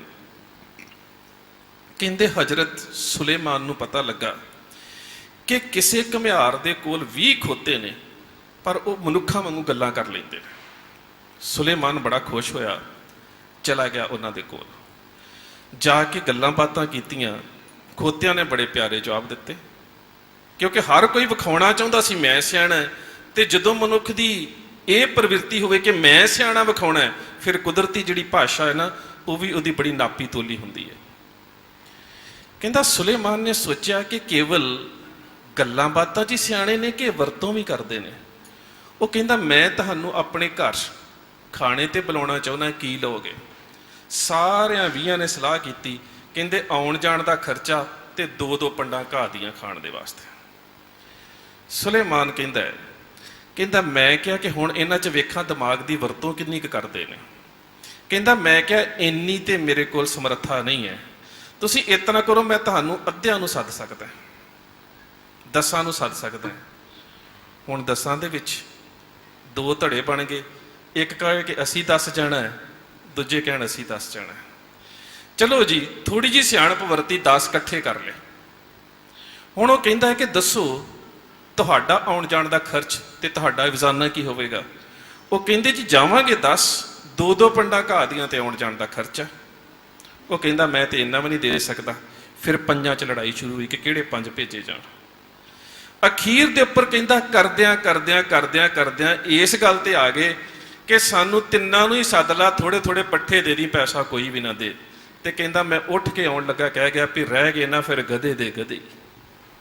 ਸਾਡੇ ਵਿੱਚ ਇਸ ਤਰ੍ਹਾਂ ਦੇ ਮੁੱਦੇ ਖੜੇ ਕਰ ਦਿੱਤੇ ਜਾਂਦੇ ਨੇ। ਅਸੀਂ ਪਹਿਲਾਂ 2 ਧੜੇ ਬਣਦੇ ਆ, ਫਿਰ 2 ਦੇ 4 ਧੜੇ ਬਣਦੇ ਆ, ਫਿਰ 3 ਇੱਕ ਪਾਸੇ ਹੋ ਜਾਂਦੇ ਨੇ, 15-16 ਇੱਕ ਪਾਸੇ ਹੋ ਜਾਂਦੇ ਨੇ। ਗੱਲ ਕਿਸੇ ਨਾ ਕਿਸੇ ਕੌਮੀ ਵਿਚਾਰ ਤੋਂ ਛਿੜੀ ਹੁੰਦੀ ਹੈ ਜਿੱਥੇ ਆਪਣੇ ਸਿਆਣਪ ਦਾ ਮੁਜ਼ਾਹਰਾ ਕਰਨਾ ਹੁੰਦਾ ਹੈ। ਸੋ ਉਹ ਜਿਹੜੀ ਗੱਲ ਵਿਚਾਰ ਤੋਂ ਤੁਰੀ ਸੀ ਆ ਕੇ ਗਾਲੀ ਗਲੋਚ ਤੇ ਖਤਮ ਹੋ ਜਾਂਦੀ ਹੈ। ਤੁਸੀਂ ਰੋਜ਼ ਸੋਸ਼ਲ ਮੀਡੀਆ 'ਚ ਵੇਖਦੇ ਹੋ। ਇਹਦੇ ਨਾਲ ਅਗਲੀ ਗੱਲ ਕੀ ਹੋਈ ਹੈ ਕਿ ਫੇਸ ਟੂ ਫੇਸ ਇੰਟਰੈਕਸ਼ਨ ਦੇ ਸਾਰੇ ਦਰਵਾਜ਼ੇ ਬੰਦ ਹੋ ਗਏ। ਮਾਫ ਕਰਨਾ, ਮੈਂ ਇਹ ਨਹੀਂ ਕਹਿੰਦਾ ਕਿ ਪ੍ਰਚਾਰਕ ਜਿਹੜਾ ਉਹਨੂੰ ਪ੍ਰਚਾਰ ਮੀਡੀਆ ਦੇ ਰਾਹੀਂ ਨਹੀਂ ਕਰਨਾ ਚਾਹੀਦਾ, ਪਰ ਇੱਕ ਆਮ ਸਿੱਖ ਤੋਂ ਲੈ ਕੇ ਪ੍ਰਚਾਰਕ ਤੱਕ ਜਿਹੜਾ ਰੋਜ਼ ਲਾਈਵ ਹੋਣ ਦਾ ਜਿਹੜਾ ਪ੍ਰਵਿਰਤੀ ਵੱਧਦੀ ਜਾ ਰਹੀ ਹੈ, ਉਹਦੇ ਨਾਲ ਕੀ ਹੋ ਰਿਹਾ ਹੈ ਕਿ ਅਸੀਂ ਕੁਇਕ ਰਿਐਕਸ਼ਨ ਕਰਨਾ ਸ਼ੁਰੂ ਕਰ ਦਿੱਤਾ ਹੈ। ਗੁਰੂ ਗੋਬਿੰਦ ਸਿੰਘ ਮਹਾਰਾਜ ਜਫਰਨਾਮੇ 'ਚ ਇੱਕ ਗੱਲ ਕਹਿੰਦੇ ਨੇ ਕਿ ਖੁਸ਼ ਵਕਤ ਫਿਰਦੋਸੀਏ ਖੁਸ਼ ਬਿਆਂ ਸ਼ਤਾਬੀ ਸ਼ਬਦਕਾਰੇ ਆਹਰ ਮਨਾ। ਕਹਿੰਦੇ ਔਰੰਗਜ਼ੇਬ ਸ਼ਾਹਨਾਮੇ ਦੇ ਵਿੱਚ ਫਿਰਦੋਸੀ ਨੇ ਇੱਕ ਬੜੀ ਪਿਆਰੀ ਗੱਲ ਲਿਖੀ ਹੈ, ਕਾਹਲੀ ਕਰਨਾ ਸ਼ੈਤਾਨ ਦਾ ਕੰਮ ਹੁੰਦਾ। ਕੁਇਕ ਰਿਐਕਸ਼ਨ, ਸੋਚਣ ਤੋਂ ਬਿਨਾਂ ਕਦੀ ਵੀ ਪ੍ਰਕਿਰਿਆ ਨਾ ਕਰੋ, ਦਸਮ ਪਾਤਸ਼ਾਹ ਕਹਿੰਦੇ ਨੇ। ਹੁਣ ਕੋਈ ਵੀ ਗੱਲ ਹੁੰਦੀ ਹੈ, ਸਾਡਾ ਆਮ ਸਿੱਖ ਤੋਂ ਲੈ ਕੇ ਪ੍ਰਚਾਰਕ ਵਰਗ ਜਿਹੜਾ ਉਹ ਫੌਰੀ ਕਿਰਿਆ ਕਰਦਾ ਹੈ। ਦਿੱਲੀ ਦੇ ਵਿੱਚ ਘਟਨਾ ਵਾਪਰੀ ਸੀ ਬੱਚੇ ਦੇ ਕੇਸ ਕਤਲ ਦੀ, ਫੌਰੀ ਕਿਰਿਆ ਕਿਸ ਤਰ੍ਹਾਂ ਦੇ ਨਾਲ ਹੋਈ ਤੇ ਬਾਅਦ ਚ ਨਿਕਲਿਆ ਕੀ ਜੀ ਬੱਚੇ ਨੇ ਆਪ ਕਤਲ ਕੀਤੇ ਨੇ। ਪਰ ਜਿਹੜੀ ਫੌਰੀ ਪ੍ਰਕਿਰਿਆ ਸੀ ਉਹ ਦੋ ਫਿਰਕਿਆਂ 'ਚ ਨਾ ਪੈਦਾ ਕਰਨ ਵਾਲੀ ਸੀ। ਕਿਉਂ? ਵਿਚਾਰ ਤੋਂ ਬਿਨਾਂ ਸੀ, ਉਹ ਫੌਰੀ ਪ੍ਰਕਿਰਿਆ ਸੀ। ਹੁਣ ਪਾਤਸ਼ਾਹ ਕਹਿੰਦੇ ਨੇ ਕਿ ਵਿਚਾਰ ਤੋਂ ਬਿਨਾਂ ਜਿਹੜੀ ਫੌਰੀ ਪ੍ਰਕਿਰਿਆ ਉਹ ਸ਼ੈਤਾਨੀ ਦਾ ਕੰਮ ਹੈ। ਸ਼ੈਤਾਨੀ ਸ਼ਬਦਕਾਰੇ ਆਹਰ ਮਨਾ, ਸ਼ੈਤਾਨ ਮਨੁੱਖ ਦਾ ਕੰਮ ਹੈ ਫੌਰੀ ਪ੍ਰਕਿਰਿਆ ਕਰਨੀ। ਪਰ ਹੁਣ ਸਾਡੇ ਵਿੱਚ ਲਾਈਵ ਹੋਣ ਦਾ ਇੰਨਾ ਜ਼ਿਆਦਾ ਚਾਅ ਪੈਦਾ ਹੋ ਗਿਆ ਕਿ ਹਰ ਆਮ ਸਿੱਖ ਤੋਂ ਲੈ ਕੇ ਪ੍ਰਚਾਰਕ ਚਾਹੁੰਦਾ ਹੈ ਕਿ ਮੈਂ ਲਾਈਵ ਹੋ ਕੇ ਗੱਲ ਜ਼ਰੂਰ ਕਰਦਾ, ਹੁਣ ਘਟਨਾ ਵਾਪਰੀ ਹੈ ਮੈਂ ਇਹਦੇ ਉੱਪਰ ਉਸੇ ਵੇਲੇ ਟਿੱਪਣੀ ਜ਼ਰੂਰ ਦੇ ਦੇਵਾਂ। ਕਿਉਂ? ਕਿਉਂਕਿ ਉਕਸਾਇਆ ਜਾਂਦਾ ਹੈ। ਪ੍ਰਚਾਰਕ ਕਿੱਥੇ ਬੈਠੇ ਨੇ, ਬੋਲ ਨਹੀਂ ਰਹੇ, ਪਰ ਬੋਲਣ ਤੋਂ ਪਹਿਲਾਂ ਕਿਸੇ ਮੁੱਦੇ ਦੀ ਤਹਿ ਤੱਕ ਜਾਣਾ ਇਹਦੇ ਬਾਰੇ ਨਹੀਂ ਸੋਚਿਆ ਜਾਂਦਾ। ਹੁਣ ਜਿਸ ਵੇਲੇ ਗੁਰੂ ਨਾਨਕ ਦੇਵ ਸੱਚੇ ਪਾਤਸ਼ਾਹ ਸਿੱਧਾਂ ਦੇ ਕੋਲ ਜਾਂਦੇ ਨੇ ਤੇ ਜਿਹੜੀ ਗੁਰੂ ਨਾਨਕ ਸਾਹਿਬ ਦੀ ਵਿਚਾਰਧਾਰਾ ਹੈ ਕਿ ਉਹ ਸਿੱਧਾਂ ਨੂੰ ਤਲਖੀ 'ਚ ਨਹੀਂ ਲੈ ਕੇ ਆਉਂਦੀ। ਭਾਈ ਸਾਹਿਬ ਭਾਈ ਗੁਰਦਾਸ ਕਹਿੰਦੇ ਨੇ ਖਾਦੀ ਖੁਣਸ ਉਗੇਸਰਾ ਗੋਸ਼ਟ ਕਰਨ ਸਭੇ ਉੱਠ ਆਈ। ਉਹ ਵੀ ਈਰਖਾ ਚਾਹੁੰਦੇ ਨੇ, ਉਹ ਵੀ ਗੁੱਸੇ ਚਾਹੁੰਦੇ ਨੇ, ਪਰ ਗੁਰੂ ਨਾਨਕ ਸਾਹਿਬ ਨਾਲ ਜਿਹੜੀ ਚਰਚਾ ਹੁੰਦੀ ਉਹ 'ਚ ਸਿੱਧ ਗੋਸ਼ਟ ਦਾ ਜਿਹੜਾ ਪੈਰਾਮੀਟਰ ਹੈ, ਜਿਹੜਾ ਮਾਪਦੰਡ ਹੈ, ਉਹ ਤਾਂ ਵੇਖੀਏ ਉਹ ਸਾਡੇ ਸਮਾਜਿਕ ਮਾਧਿਅਮ ਵਰਗਾ ਨਹੀਂ, ਉਹ ਬਹੁਤ ਵੱਖਰਾ ਹੈ। ਉਹਦੇ ਵਿੱਚ ਸਵਾਲ ਤੇ ਜਵਾਬ ਹੁੰਦੇ ਨੇ, ਫੇਸ ਟੂ ਫੇਸ ਇੰਟਰੈਕਸ਼ਨ ਹੁੰਦੀ ਹੈ। ਇਸੇ ਕਰਕੇ ਜਿਹੜੇ ਰੋਜ਼ ਲਾਈਵ ਹੋਣ ਵਾਲੇ ਸਾਡੇ ਵਿਦਵਾਨ ਨੇ ਨਾ, ਉਹ ਸੰਗਤ 'ਚ ਆ ਕੇ ਜੇ ਕਿਤੇ ਸਵਾਲਾਂ ਜਵਾਬਾਂ ਦੀ ਗੱਲ ਤੁਰੇ ਤੇ ਸੰਬੋਧਿਤ ਹੋਣ ਤੋਂ ਕੰਨੀ ਕਤਰਾ ਜਾਂਦੇ ਨੇ, ਕਹਿੰਦੇ ਨਹੀਂ।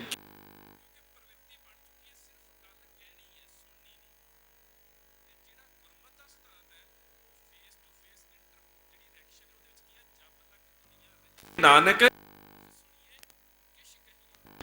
ਜਦੋਂ ਤੁਸੀਂ ਗੋਸ਼ਟ ਕਰਨੀ ਹੈ, ਕਿਸੇ ਦੀ ਗੱਲ ਸੁਣਨੀ ਵੀ ਪਵੇਗੀ, ਕਿਸੇ ਦੀ ਗੱਲ ਨੂੰ ਮੰਨਣਾ ਵੀ ਪਵੇਗਾ, ਪ੍ਰਵਾਨ ਵੀ ਕਰਨਾ ਪਵੇਗਾ ਤੇ ਆਪਣਾ ਮਤ ਵੀ ਰੱਖਣਾ ਪਵੇਗਾ। ਪਰ ਸੋਸ਼ਲ ਮੀਡੀਆ ਨੇ ਇਸ ਫੇਸ ਟੂ ਫੇਸ ਜਿਹੜੀ ਇੰਟਰੈਕਸ਼ਨ ਸੀ, ਇਹਦੀਆਂ ਭਾਵਨਾਵਾਂ ਨੂੰ, ਇਹਦੀ ਤਰਜਮਾਨੀ ਨੂੰ, ਇਹਦੇ ਪ੍ਰਵਾਹਿਤ ਹੋਣ ਨੂੰ ਬਿਲਕੁਲ ਖਤਮ ਕਰ ਦਿੱਤਾ। ਅਗਲੀ ਗੱਲ ਹੋਈ ਹੈ ਕਿ ਇਹਦੇ ਨਾਲ ਧਰਮ ਦੀਆਂ ਜਿਹੜੀਆਂ ਧਾਰਨਾਵਾਂ ਪ੍ਰਵਾਹਿਤ ਹੋਣੀਆਂ ਚਾਹੀਦੀਆਂ ਸੀ, ਉਹਦਾ ਪ੍ਰਯੋਗਿਕ ਰੁਖ ਜਿਹੜਾ ਸੀ ਉਹ ਬਿਲਕੁਲ ਖਤਮ ਹੋ ਗਿਆ।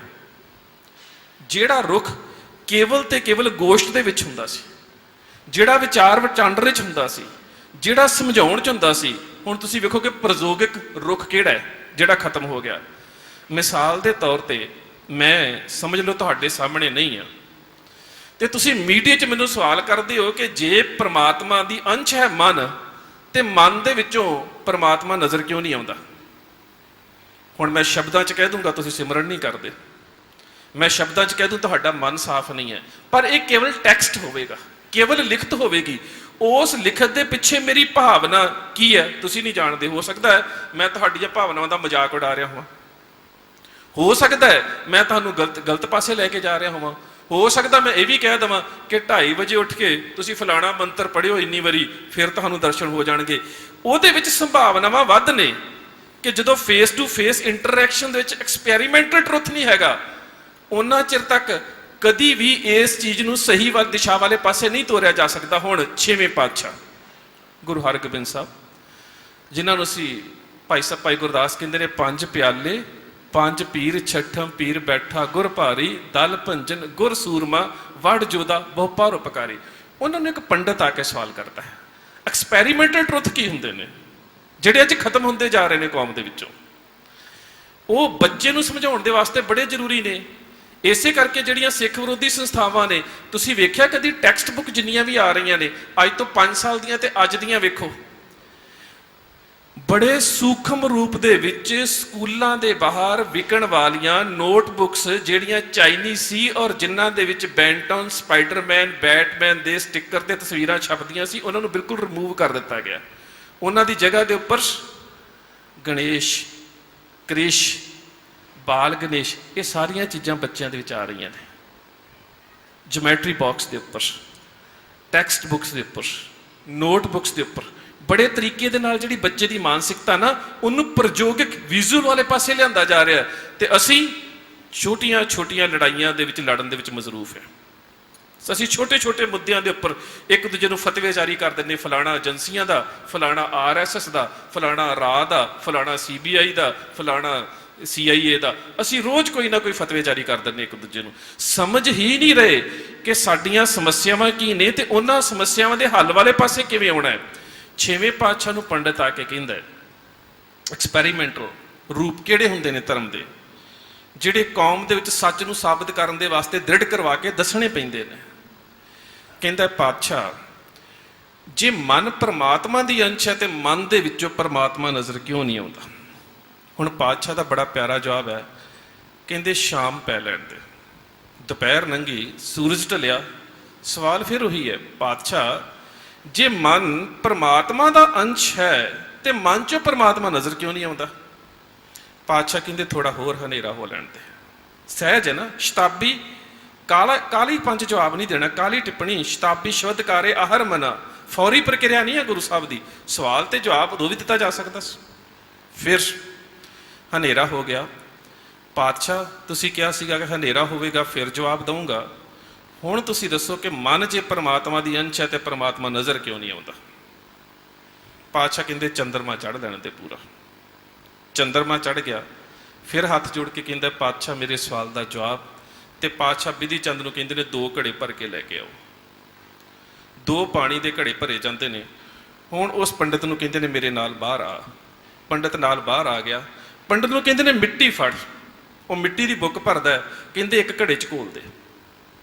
ਘੜੇ 'ਚ ਮਿੱਟੀ ਘੋਲ ਦਿੱਤੀ ਜਾਂਦੀ ਹੈ। ਇੱਕ ਘੜੇ 'ਚ ਸਾਫ਼ ਪਾਣੀ ਹੈ, ਇੱਕ ਘੜੇ 'ਚ ਮਿੱਟੀ ਹੈ। ਹੁਣ ਉਸ ਪੰਡਤ ਨੂੰ ਕਹਿੰਦੇ ਨੇ ਪੰਡਤ ਮਿੱਟੀ ਵਾਲੇ ਘੜੇ ਦੇ ਵਿੱਚ ਚੰਦਰਮਾ ਕਿਉਂ ਨਹੀਂ ਨਜ਼ਰ ਆ ਰਿਹਾ ਜਦੋਂ ਕਿ ਚੰਦਰਮਾ ਹੈ? ਸਾਫ਼ ਪਾਣੀ 'ਚ ਕਿਉਂ ਨਜ਼ਰ ਆ ਰਿਹਾ?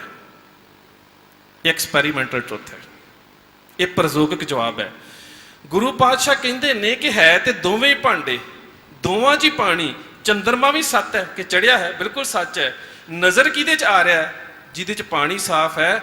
ਪਰਮਾਤਮਾ ਸੱਚ ਹੈ, ਭਾਂਡੇ ਸਾਰੇ ਉਸ ਪਰਮਾਤਮਾ ਨੇ ਬਣਾਏ ਨੇ।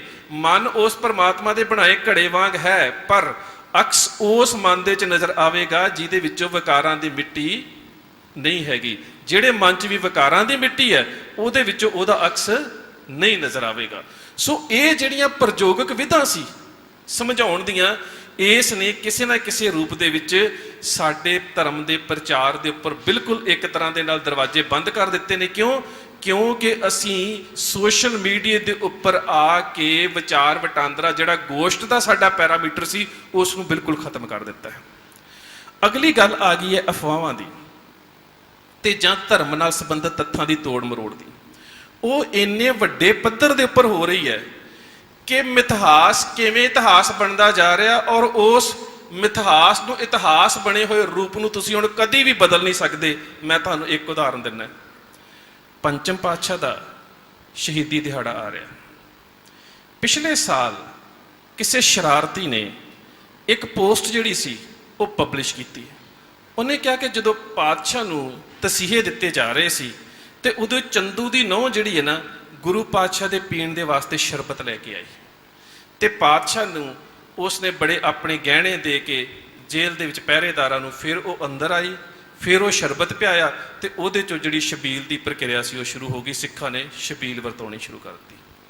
ਹੁਣ ਅਸੀਂ ਉਸ ਪੋਸਟ ਨੂੰ ਇੰਨਾ ਜ਼ਿਆਦਾ ਪ੍ਰਕਾਸ਼ਿਤ ਕੀਤਾ, ਇੰਨਾ ਸ਼ੇਅਰ ਕੀਤਾ, ਇੰਨਾ ਇੱਕ ਦੂਜੇ ਨਾਲ ਸਾਂਝਾ ਕੀਤਾ ਕਿ ਉਹ ਅੱਜ ਗੂਗਲ ਸਰਚ ਦੇ ਵਿੱਚ ਆ ਗਈ ਹੈ। ਉਹਦੇ ਕਰੋੜਾਂ ਸ਼ੇਅਰਸ ਨੇ।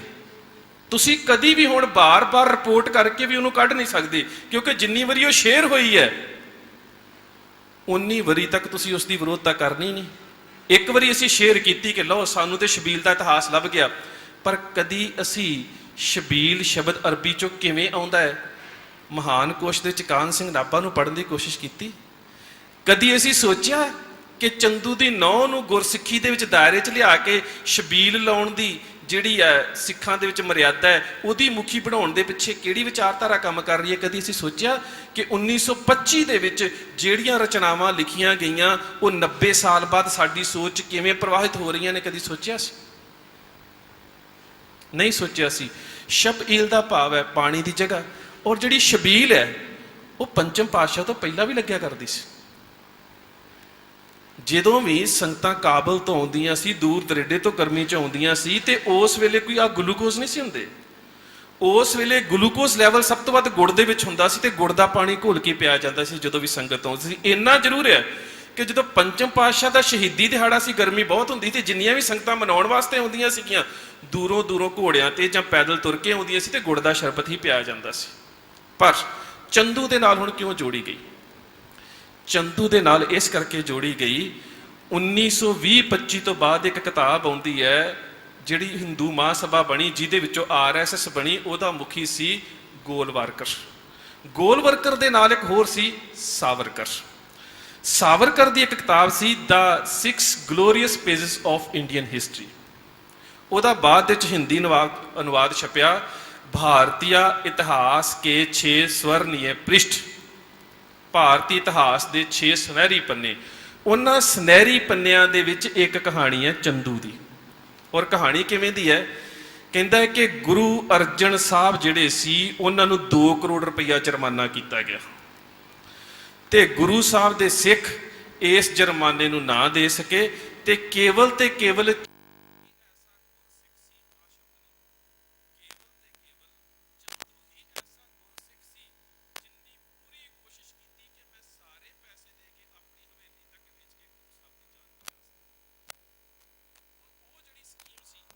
ਇੰਨੀ ਜ਼ਿਆਦਾ ਕਿ ਚੰਦੂ ਨੂੰ ਕਿ ਜਦੋਂ ਪਤਾ ਲੱਗਾ ਕਿ ਤਲਵਾਰਾਂ ਖਤਮ ਨਹੀਂ ਕਰਦੀਆਂ ਤੇ ਬੌਧਿਕਤਾ ਖਤਮ ਕਰੋ। ਜਦੋਂ ਪਤਾ ਲੱਗਾ ਕਿ ਸਿਰ ਵੱਢਿਆਂ ਨਹੀਂ ਮਰਦੇ ਤੇ ਸਿਰ ਦੀ ਸੋਚ ਬਦਲ ਦਿਓ। ਜਦੋਂ ਪਤਾ ਲੱਗਾ ਕਿ ਨਿਆਰਾਪਨ ਕਕਾਰਾਂ 'ਚ ਰਹਿ ਕੇ ਖਤਮ ਨਹੀਂ ਹੁੰਦਾ ਤਾਂ ਕਕਾਰਾਂ ਦੀ ਪਰਿਭਾਸ਼ਾ ਬਦਲ ਦਿਓ। ਜਦੋਂ ਪਤਾ ਲੱਗਾ ਕਿ ਵਿਚਾਰਧਾਰਕ ਤੌਰ ਤੇ ਇਹ ਉੱਚੇ ਨੇ, ਵਿਚਾਰਧਾਰਾ ਨੂੰ ਬਦਲ ਦਿਓ। ਵਿਪਰਨ ਕੀ ਰੀਤ ਇਹਨਾਂ 'ਚ ਲੈ ਆਓ, ਵਿਪਰਨ ਕੀ ਰੀਤ ਆਵੇਗੀ, ਗੁਰੂ ਦੀ ਪ੍ਰੀਤ ਟੁੱਟੇਗੀ, ਗੁਰੂ ਦੀ ਪ੍ਰੀਤ ਟੁੱਟੇਗੀ ਤੇ ਨਿਆਰਾਪਨ ਖਤਮ ਪਿਆ। ਹੁਣ ਉਸ ਵੇਲੇ ਸਰਦਾਰ ਗੰਡਾ ਸਿੰਘ ਵਰਗੇ ਸੂਝਵਾਨ ਵਿਦਵਾਨ ਸੀ, ਸਰਦਾਰ ਕਰਮ ਸਿੰਘ ਹਿਸਟੋਰੀਅਨ ਵਰਗੇ ਵਿਦਵਾਨ ਸੀ, ਜਿਨ੍ਹਾਂ ਨੇ ਉਸ ਵੇਲੇ ਤੁਜ਼ਕੇ ਜਹਾਂਗੀਰੀ, ਸਿਆਸਤ ਵਾਬਾ ਯਾਸਾ ਤੇ ਮਕਤੂਬਾਤੇ ਇਮਾਮ ਰਬਾਨੀ, ਇਹ ਸਾਰੇ ਖਰੜੇ ਇਕੱਠੇ ਕਰਕੇ ਜਵਾਬ ਦੇ ਦਿੱਤਾ ਕਿ ਜਿਹੜਾ ਚੰਦੂ ਹੈ ਉਹ ਸਹਿ ਕਾਰਨ ਤਾਂ ਹੈ, ਇੰਨਾ ਵੱਡਾ ਕਾਰਨ ਨਹੀਂ, ਪਰ ਗੁਰੂ ਸਾਹਿਬ ਦੀ ਸ਼ਹਾਦਤ ਦੇ ਵਿੱਚ ਸਹਿ ਕਾਰਨ ਦੇ ਵਿੱਚੋਂ ਉਸ ਦੀ ਭੂਮਿਕਾ ਨੂੰ ਰੱਦ ਨਹੀਂ ਕੀਤਾ ਜਾ ਸਕਦਾ। ਉਸ ਤੋਂ ਬਾਅਦ ਜਦੋਂ ਪੰਚਮ ਪਾਤਸ਼ਾਹ ਦਾ 2006 ਦੇ ਵਿੱਚ ਸ਼ਹੀਦੀ ਦਿਹਾੜਾ ਮਨਾਇਆ ਜਾ ਰਿਹਾ ਸੀ ਤੇ ਸੁਸ਼ਮਾ ਸਵਰਾਜ ਨੇ ਫਿਰ ਇਹੀ ਗੱਲ ਕੀਤੀ। ਆਪ ਨੂੰ ਯਾਦ ਹੋਵੇਗਾ ਸਾਰੀ ਅਕਾਲੀ ਲੀਡਰਸ਼ਿਪ ਸਟੇਜ ਤੇ ਬੈਠੀ ਸੀ। ਉਦੋਂ ਵੀ ਜਿਹੜੇ ਚੰਗੇ ਸਿੱਖ ਵਿਦਵਾਨ ਸੀ ਉਹਨਾਂ ਨੇ ਜਵਾਬ ਦਿੱਤਾ, ਇਹ ਗੱਲ ਫਿਰ ਠੱਪੀ ਗਈ। ਪਿਛਲੇ ਸਾਲ ਇਹਨੂੰ ਕਿਸ ਰੂਪ 'ਚ ਚੁੱਕਿਆ ਗਿਆ ਕਿ ਚੰਦੂ ਦੀ ਨਹੁੰ ਜਿਹੜੀ ਹੈ ਗੁਰੂ ਘਰ ਦੀ ਸ਼ਰਧਾਲੂ ਸੀ। ਹੁਣ ਖਿਆਲ ਕਰਿਓ, ਜਦੋਂ ਹਰਗੋਬਿੰਦਪੁਰ ਸਾਹਿਬ 6ਵੇਂ ਪਾਤਸ਼ਾਹ ਦੇ ਉੱਪਰ ਭਗਵਾਨ ਦਾਸ ਘੇਰੜ ਹਮਲਾ ਕਰਦਾ ਹੈ ਤੇ ਉਹਦੇ ਨਾਲ ਚੰਦੂ ਦਾ ਪੁੱਤਰ ਕਰਮਚੰਦ ਹੀ ਸੀ। ਤੇ ਹੋ ਸਕਦਾ ਹੈ ਕਿ ਚੰਦੂ ਦਾ ਪੁੱਤਰ ਕਰਮਚੰਦ ਤੇ ਗੁਰੂ ਸਾਹਿਬ 6ਵੇਂ ਪਾਤਸ਼ਾਹ ਦੇ ਉੱਪਰ ਭਗਵਾਨ ਦਾਸ ਘੇਰੜ ਦੇ ਨਾਲ ਹਮਲਾਵਰ ਹੋ ਕੇ ਆਇਆ ਹੋਵੇ ਤੇ ਉਹਦੀ ਨਹੁੰ ਗੁਰੂ ਸਾਹਿਬ ਨੂੰ ਸ਼ਰਬਤ ਪਿਆਉਂਦੀ ਹੋਵੇ। ਤੇ ਦੂਜੀ ਗੱਲ, ਕੀ ਇਸਲਾਮੀ ਕੈਦਖਾਨੇ ਦੇ ਵਿੱਚ ਔਰਤ ਜਾ ਸਕਦੀ ਹੈ? ਇਸਲਾਮ ਇਸ ਗੱਲ ਦੀ ਇਜਾਜ਼ਤ ਹੀ ਨਹੀਂ ਦਿੰਦਾ। ਸੋ ਨਾ ਕੋਈ ਸਰੋਤ, ਨਾ ਕੋਈ ਅਥੈਂਟਿਕ ਹਿਸਟੋਰੀਕਲ ਜਿਹੜਾ ਸੀ ਸਾਡੇ ਕੋਲ ਸੋਰਸ, ਬਿਨਾਂ ਕਿਸੇ ਗੱਲ ਤੋਂ ਇਤਿਹਾਸ ਦੇ ਵਿੱਚ ਇੰਨੀ ਵੱਡੀ ਮਿਲਾਵਟ ਕਰ ਦਿੱਤੀ ਕਿ ਅੱਜ ਤੁਸੀਂ ਗੂਗਲ ਦੇ ਉੱਪਰ ਸ਼ਬੀਲ ਸਰਚ ਕਰਦੇ ਹੋ, ਉਹੀ ਕਹਾਣੀ ਆ ਰਹੀ ਹੈ। ਹੁਣ ਇਸ ਕਹਾਣੀ ਨੂੰ ਬੱਚਿਆਂ ਦੇ ਮਨ ਚੋਂ ਕਿਵੇਂ ਕੱਢੋ? ਸਵਾਲ ਇਹ ਹੈ ਕਿ ਸੋਸ਼ਲ ਮੀਡੀਆ ਦੇ ਉੱਪਰ ਇੱਕ ਗਲਤ ਜਾਣਕਾਰੀ ਅਸੀਂ ਸਿੱਖਾਂ ਨੇ ਹੀ, ਭਾਵੇਂ ਕਿ ਆਈ ਕਿਸੇ ਹੋਰ ਸੋਚ ਦੇ ਵਿੱਚੋਂ, ਸਿੱਖਾਂ ਨੇ ਹੀ ਉਸ ਕਹਾਣੀ ਨੂੰ ਇੰਨਾ ਜ਼ਿਆਦਾ ਪ੍ਰਕਾਸ਼ਿਤ ਕਰ ਦਿੱਤਾ ਕਿ ਅੱਜ ਤੁਸੀਂ ਅੰਗਰੇਜ਼ੀ ਦੇ ਵਿੱਚ, ਪੰਜਾਬੀ ਦੇ ਵਿੱਚ, ਹਿੰਦੀ ਦੇ ਵਿੱਚ, ਕਿਸੇ ਵੀ ਭਾਸ਼ਾ ਦੇ ਵਿੱਚ ਮੋਬਾਈਲ ਤੇ ਜਾ ਕੇ ਸ਼ਬੀਲ ਸ਼ਬਦ ਦੀ ਹਿਸਟਰੀ ਤੇ ਉਹਦੇ ਅਰਥ ਜਿਹੜੇ ਆ ਉਹਨਾਂ ਦੀ ਖੋਜ ਕਰੋ, ਸਰਚ ਕਰੋ, ਤੁਹਾਡੇ ਸਾਹਮਣੇ ਇਹ ਕਹਾਣੀ ਆਉਂਦੀ ਹੈ। ਕਿਵੇਂ ਕੱਢੋਗੇ ਇਸ ਨੂੰ ਇਤਿਹਾਸ ਦੇ ਵਿੱਚੋਂ? ਇਹਦੇ ਪਿੱਛੇ ਦੋਸ਼ੀ ਕੌਣ ਆ? ਅਸੀਂ ਆਪ। ਸਾਨੂੰ ਸਾਰਿਆਂ ਨੂੰ ਦੋਸ਼ ਸਵੀਕਾਰ ਕਰਨਾ ਪਵੇਗਾ ਕਿ ਸਾਡੇ ਕੋਲ ਕੋਈ ਵੀ ਪੋਸਟ ਆਉਂਦੀ ਹੈ, ਕੋਈ ਵੀ ਜਾਣਕਾਰੀ ਆਉਂਦੀ ਹੈ, ਅਸੀਂ ਇੱਕ ਮਾਣ ਮਹਿਸੂਸ ਕਰਦੇ ਹਾਂ ਜਾਂ ਸਾਡੇ ਮਨ ਦੇ ਵਿੱਚ ਇੱਕ ਬਹੁਤ ਵੱਡਾ ਫਤੂਰ ਭਰ ਚੁੱਕਾ ਕਿ ਮੈਂ ਪਹਿਲਾਂ ਸ਼ੇਅਰ ਕਰ ਦੇਵਾਂ, ਪੜ੍ਹਾਂ ਭਾਵੇਂ ਨਾ ਪੜ੍ਹਾਂ, ਮੈਂ ਸ਼ੇਅਰ ਕਰ ਦੇਵਾਂ, ਮੈਂ ਲਾਈਕ ਕਰ ਦੇਵਾਂ, ਮੈਂ ਕਮੈਂਟ ਕਰ ਦੇਵਾਂ, ਲੋਕੀ ਕਹਿਣ ਬੜੀ ਵੱਡੀ ਖੋਜ ਕੀਤੀ ਹੈ। ਮਾਫ ਕਰਨਾ, ਖੋਜ ਇੰਜ ਨਹੀਂ ਹੁੰਦੀ। ਖੋਜ ਹੁੰਦੀ ਹੈ ਕਿ ਕੋਈ ਵੀ ਤੱਥ ਤੁਹਾਡੇ ਸਾਹਮਣੇ ਆਉਂਦਾ। ਡਾਕਟਰ ਗੰਡਾ ਸਿੰਘ ਇੱਕ ਬੜੀ ਵੱਡੀ ਗੱਲ ਕਰਦੇ ਨੇ, ਕਹਿੰਦੇ ਮਨੋ ਕਲਪਨਾ ਇਤਿਹਾਸ ਦੇ ਵਿੱਚ ਪਾਪ ਹੁੰਦੀ ਹੈ। ਜੇਕਰ ਮਨੋ ਕਲਪਨਾ ਇਤਿਹਾਸ ਦੇ ਵਿੱਚ ਪਾਪ ਹੈ ਤੇ ਮਨੋ ਕਲਪਿਤ ਇਤਿਹਾਸ ਨੂੰ ਪ੍ਰਚਾਰਿਤ ਕਰ ਦੇਣਾ ਕਿੰਨਾ ਵੱਡਾ ਪਾਪ ਹੋਵੇਗਾ। ਅਸੀਂ ਕਰ ਰਹੇ ਹਾਂ, ਸਾਰੇ ਗੁਨਾਹ ਕਰ ਰਹੇ ਹਾਂ। ਕੋਈ ਵੀ ਸਾਡੇ ਕੋਲ ਜਾਣਕਾਰੀ ਆਉਂਦੀ ਹੈ, ਅਸੀਂ ਬਿਨਾਂ ਸੋਚਣ ਤੋਂ, ਬਿਨਾਂ ਸਮਝਣ ਤੋਂ, ਬਿਨਾਂ ਐਨਾਲਾਈਜ਼ ਕਰਨ ਤੋਂ ਉਸੇ ਤਰ੍ਹਾਂ ਚੁੱਕਦੇ ਹਾਂ, ਅੱਗੇ ਗਰੁੱਪਾਂ ਦੇ ਵਿੱਚ ਪਾ ਦਿੰਦੇ ਹਾਂ। ਅਸੀਂ ਕਦੀ ਨਹੀਂ ਸੋਚਦੇ ਕਿ ਜਿਉਂ-ਜਿਉਂ ਇਹ ਗਰੁੱਪਾਂ ਦੇ ਵਿੱਚ ਪ੍ਰਕਾਸ਼ਿਤ ਹੁੰਦੀ ਹੈ, ਇਹ ਪ੍ਰਸਾਰਿਤ ਹੁੰਦੀ ਹੈ, ਜਿਉਂ-ਜਿਉਂ ਇਸ ਦੇ ਵਿਊਜ਼ ਵੱਧਦੇ ਨੇ, ਤਿਉਂ-ਤਿਉਂ ਇਹ ਗੂਗਲ ਸਰਚ ਦੇ ਵਿੱਚ ਆਉਂਦੀ ਹੈ, ਤੇ ਜਿਹੜੀ ਚੀਜ਼ ਸਰਚ 'ਚ ਆ ਜਾਂਦੀ ਹੈ ਉਸ ਤੋਂ ਬਾਅਦ ਕਦੀ ਵੀ ਸਾਡੇ ਕੋਲ ਰਿਪੋਰਟਸ ਕਰਨ ਦੇ ਓਨੇ ਸਾਧਨ ਨਹੀਂ ਹੁੰਦੇ ਕਿ ਅਸੀਂ ਉਸ ਨੂੰ ਸੋਸ਼ਲ ਮੀਡੀਆ ਦੇ ਵਿੱਚ ਚੁੱਕ ਸਕੀਏ। ਉਹ ਇਤਿਹਾਸ ਦਾ ਇੱਕ ਰੂਪ ਬਣ ਜਾਂਦੀ ਸੀ। ਮਿਥਾਸ ਇਤਿਹਾਸ ਦਾ ਰੂਪ ਬਣ ਗਈ, ਅੱਜ ਕਿਵੇਂ ਤੁਸੀਂ ਇਸ ਨੂੰ ਇਤਿਹਾਸ ਚੋਂ ਕੱਢੋਗੇ? ਉਸ ਤੋਂ ਅਗਲੀ ਗੱਲ ਹੈ, ਇੱਕ ਡਾਕਟਰ ਮਾਰਲਿਨ ਨੇ, ਉਹਨਾਂ ਨੇ ਵੀ ਸੋਸ਼ਲ ਸਾਈਟਸ ਦੇ ਜਿਹੜੀਆਂ ਡਿਸਇਨਵਾਈਟਸ ਨੇ, ਜਿਹੜੀਆਂ ਸਮਾਜਿਕ ਮਾਧਿਅਮ ਦੀਆਂ ਜਿਹੜੀਆਂ ਤਰੁੱਟੀਆਂ ਨੇ, ਉਹਨਾਂ ਦੇ ਉੱਪਰ ਕੰਮ ਕੀਤਾ। ਉਹ ਕਹਿੰਦੇ ਨੇ ਕਿ ਇਹਨਾਂ ਦੇ ਨਾਲ ਜਿਹੜੇ ਬੱਚੇ ਨੇ, ਸਾਡੇ ਨੌਜਵਾਨ ਨੇ, ਉਹਨਾਂ ਦੇ ਵਿੱਚੋਂ ਜਿਹੜੀਆਂ ਸਰੀਰਕ ਵਿਕਾਸ ਦੀਆਂ ਰੁਚੀਆਂ ਇਹ ਖਤਮ ਹੁੰਦੀਆਂ ਜਾ ਰਹੀਆਂ। ਹੁਣ ਹੱਸਣਾ, ਖਾਣਾ, ਪੀਣਾ, ਰੋਣਾ, ਸੌਣਾ, ਇਹ ਸਰੀਰਕ ਦੀਆਂ ਕਿਰਿਆਵਾਂ ਨੇ। ਹਾਸਾ ਵੀ ਜ਼ਰੂਰੀ ਹੁੰਦਾ। ਹੁਣ ਕੀ ਅਸੀਂ ਸੋਚਦੇ ਹਾਂ ਕਿ ਗੁਰਦੇਵ ਪਾਤਸ਼ਾਹ ਕਦੀ ਹੱਸਦੇ ਨਹੀਂ ਹੋਣਗੇ, ਜਾਂ ਅਸੀਂ ਸੋਚਦੇ ਕਿ ਗੁਰਦੇਵ ਪਾਤਸ਼ਾਹ ਕਦੀ, ਪਰ ਜਿਹੜਾ ਸੋਸ਼ਲ ਮੀਡੀਆ ਨੇ ਹਾਸੇ ਦਾ ਰੂਪ ਦਿੱਤਾ, ਉਹ ਤੁਸੀਂ ਨਾ ਵੀ ਹੱਸ ਰਹੇ ਹੋਵੋ, ਕੋਈ ਗੱਲ ਹਾਸੇ ਵਾਲੀ ਆਉਂਦੀ ਹੈ, ਤੁਸੀਂ LOL ਲਿਖ ਦਿੰਦੇ ਹੋ, ਤੁਸੀਂ ਹਾ ਲਿਖ ਦਿੰਦੇ ਹੋ, ਤੁਸੀਂ ਹੱਸ ਨਹੀਂ ਰਹੇ ਹੁੰਦੇ, ਤੁਸੀਂ ਹੱਸ ਨਹੀਂ ਰਹੇ ਹੁੰਦੇ। ਉਹ ਜਜ਼ਬਾਤੀ ਤੌਰ ਤੇ ਲਿਖਣਾ ਤੁਹਾਡੀ ਸਰੀਰਕ ਕਿਰਿਆ ਦਾ ਹਿੱਸਾ ਨਹੀਂ ਹੁੰਦਾ, ਪਰ ਤੁਸੀਂ LOL ਪਾ ਦਿੰਦੇ ਹੋ, ਜਾਂ ਥੱਲੇ HA 3-4 ਵਾਰੀ ਹਾ ਪਾ ਰਹੇ ਹੁੰਦੇ ਹੋ, ਕਈ ਵਾਰੀ ਤੁਸੀਂ ਹੱਸ ਨਹੀਂ ਰਹੇ ਹੁੰਦੇ। ਕਿਉਂ? ਕਿਉਂਕਿ ਤੁਸੀਂ ਅਗਲੇ ਨੂੰ ਪ੍ਰਸੰਨ ਕਰ ਰਹੇ ਹੁੰਦੇ ਹੋ। ਬਹੁਤ ਵਧੀਆ, ਬੜਾ ਹਾਸਾ ਆਇਆ ਮੈਨੂੰ, ਪਰ ਇਹਦੇ ਨਾਲ ਜਿਹੜੀਆਂ ਸਰੀਰ ਦੀਆਂ ਕਿਰਿਆਵਾਂ ਨੇ, ਜਿਹੜੀਆਂ ਲੋੜ ਸੀ, ਹਾਸਾ ਵੀ ਸਰੀਰ ਦੀ ਇੱਕ ਲੋੜ ਹੈ, ਹੱਸਣਾ ਸਰੀਰ ਦੀ ਲੋੜ ਹੈ।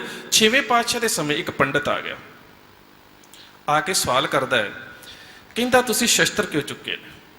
ਗੁਰੂ ਨਾਨਕ ਸੱਚੇ ਪਾਤਸ਼ਾਹ ਨੇ ਤਾਂ ਸ਼ਾਂਤੀ ਦਾ ਸੰਦੇਸ਼ ਦਿੱਤਾ, ਗੁਰੂ ਨਾਨਕ ਸਾਹਿਬ ਨੇ ਤੇ ਮਨੁੱਖਤਾ ਨੂੰ ਜਿਹੜਾ ਸੀਗਾ ਸੱਚ ਧਰਮ ਦੇ ਨਾਲ ਜੋੜਿਆ, ਗੁਰੂ ਨਾਨਕ ਸਾਹਿਬ ਨੇ ਤਾਂ ਮਨੁੱਖਤਾ ਨੂੰ ਉੱਚ ਮਿਆਰੀ ਕਦਰ ਕੀਮਤਾਂ ਦੇ ਨਾਲ ਜੋੜਿਆ, ਤੁਸੀਂ 2 ਤਲਵਾਰਾਂ ਕਿਉਂ ਪਹਿਨੀਆਂ ਨੇ?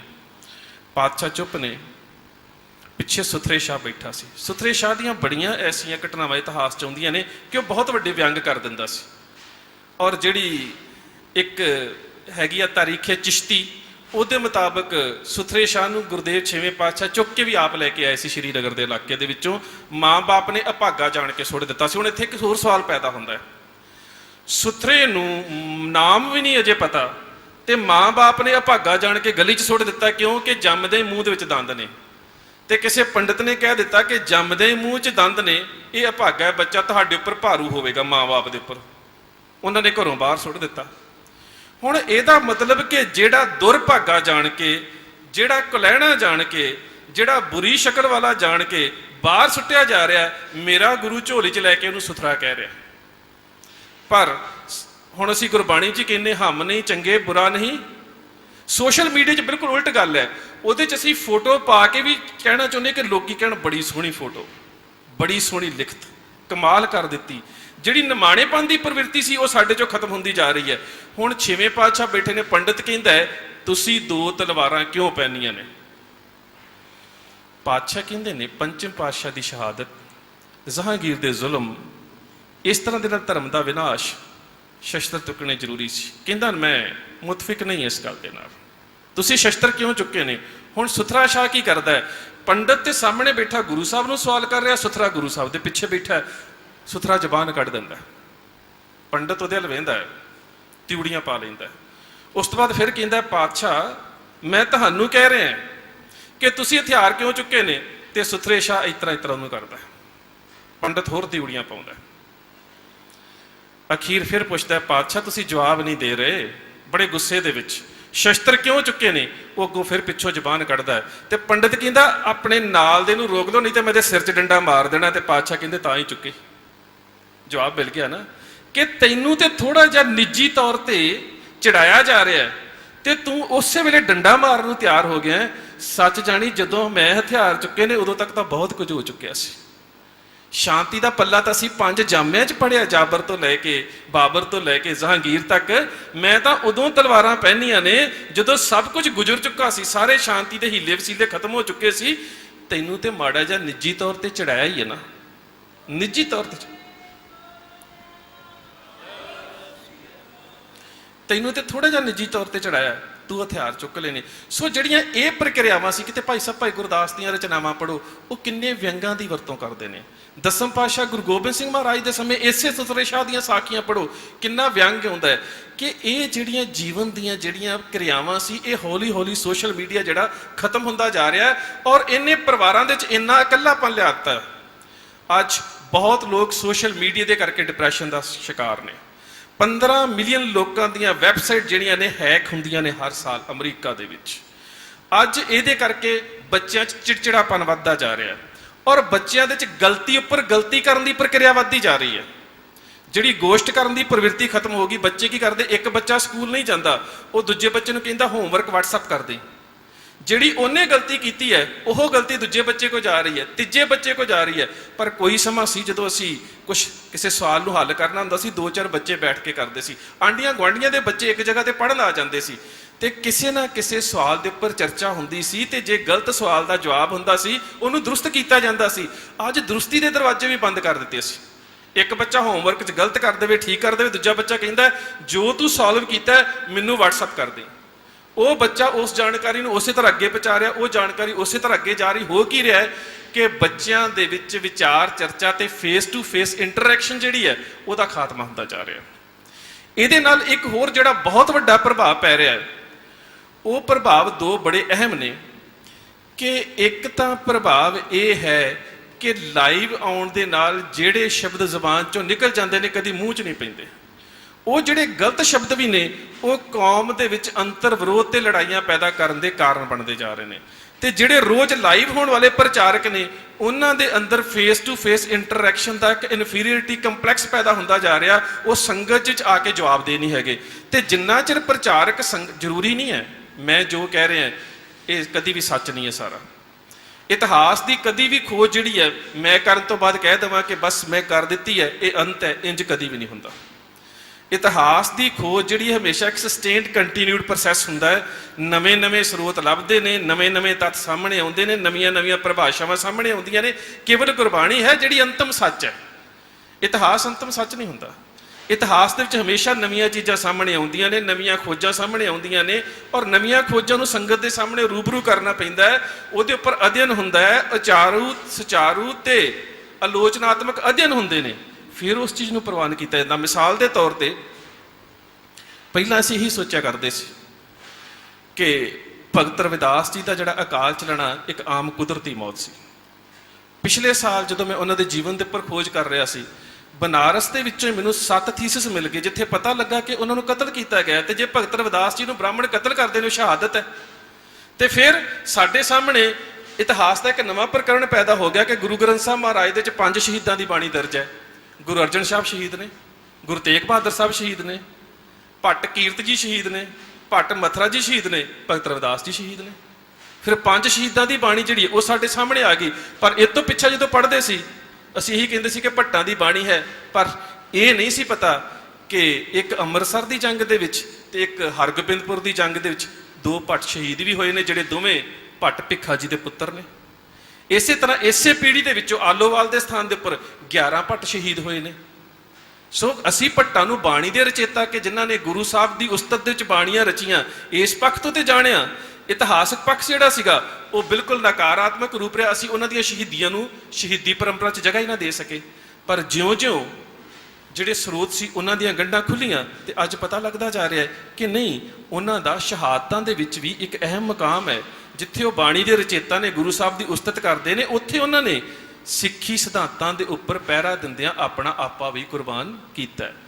ਉਹਦੇ ਤੋਂ ਅਗਲੀ ਜਿਹੜੀ ਸੋਸ਼ਲ ਮੀਡੀਆ ਦੀ ਸਭ ਤੋਂ ਵੱਡੀ ਡਿਸਐਡਵਾਂਟੇਜ ਹੈ, ਕੋਈ ਵੀ ਤਸਵੀਰ ਸਾਡੇ ਸਾਹਮਣੇ ਆਉਂਦੀ ਹੈ ਉਹਨੂੰ ਇਸ ਰੂਪ ਦੇ ਵਿੱਚ ਕਿ ਇਹਦਾ ਸੰਬੰਧ ਸਾਡੇ ਸਿੱਖ ਧਰਮ ਦੇ ਨਾਲ ਹੈ, ਇੰਨਾ ਜ਼ਿਆਦਾ ਪ੍ਰਕਾਸ਼ਿਤ ਕਰ ਦਿੱਤਾ ਜਾਂਦਾ ਹੈ ਕਿ ਜਦੋਂ ਗੈਰ ਸਿੱਖ ਵਿਦਵਾਨ ਉਹਦੀ ਖੋਜ ਕਰਕੇ ਸਾਡੇ ਸਾਹਮਣੇ ਰੱਖ ਦਿੰਦੇ ਨੇ, ਸਾਰੀ ਕੌਮ ਦਾ ਸਿਰ ਸ਼ਰਮ ਦੇ ਨਾਲ ਝੁਕ ਜਾਂਦਾ।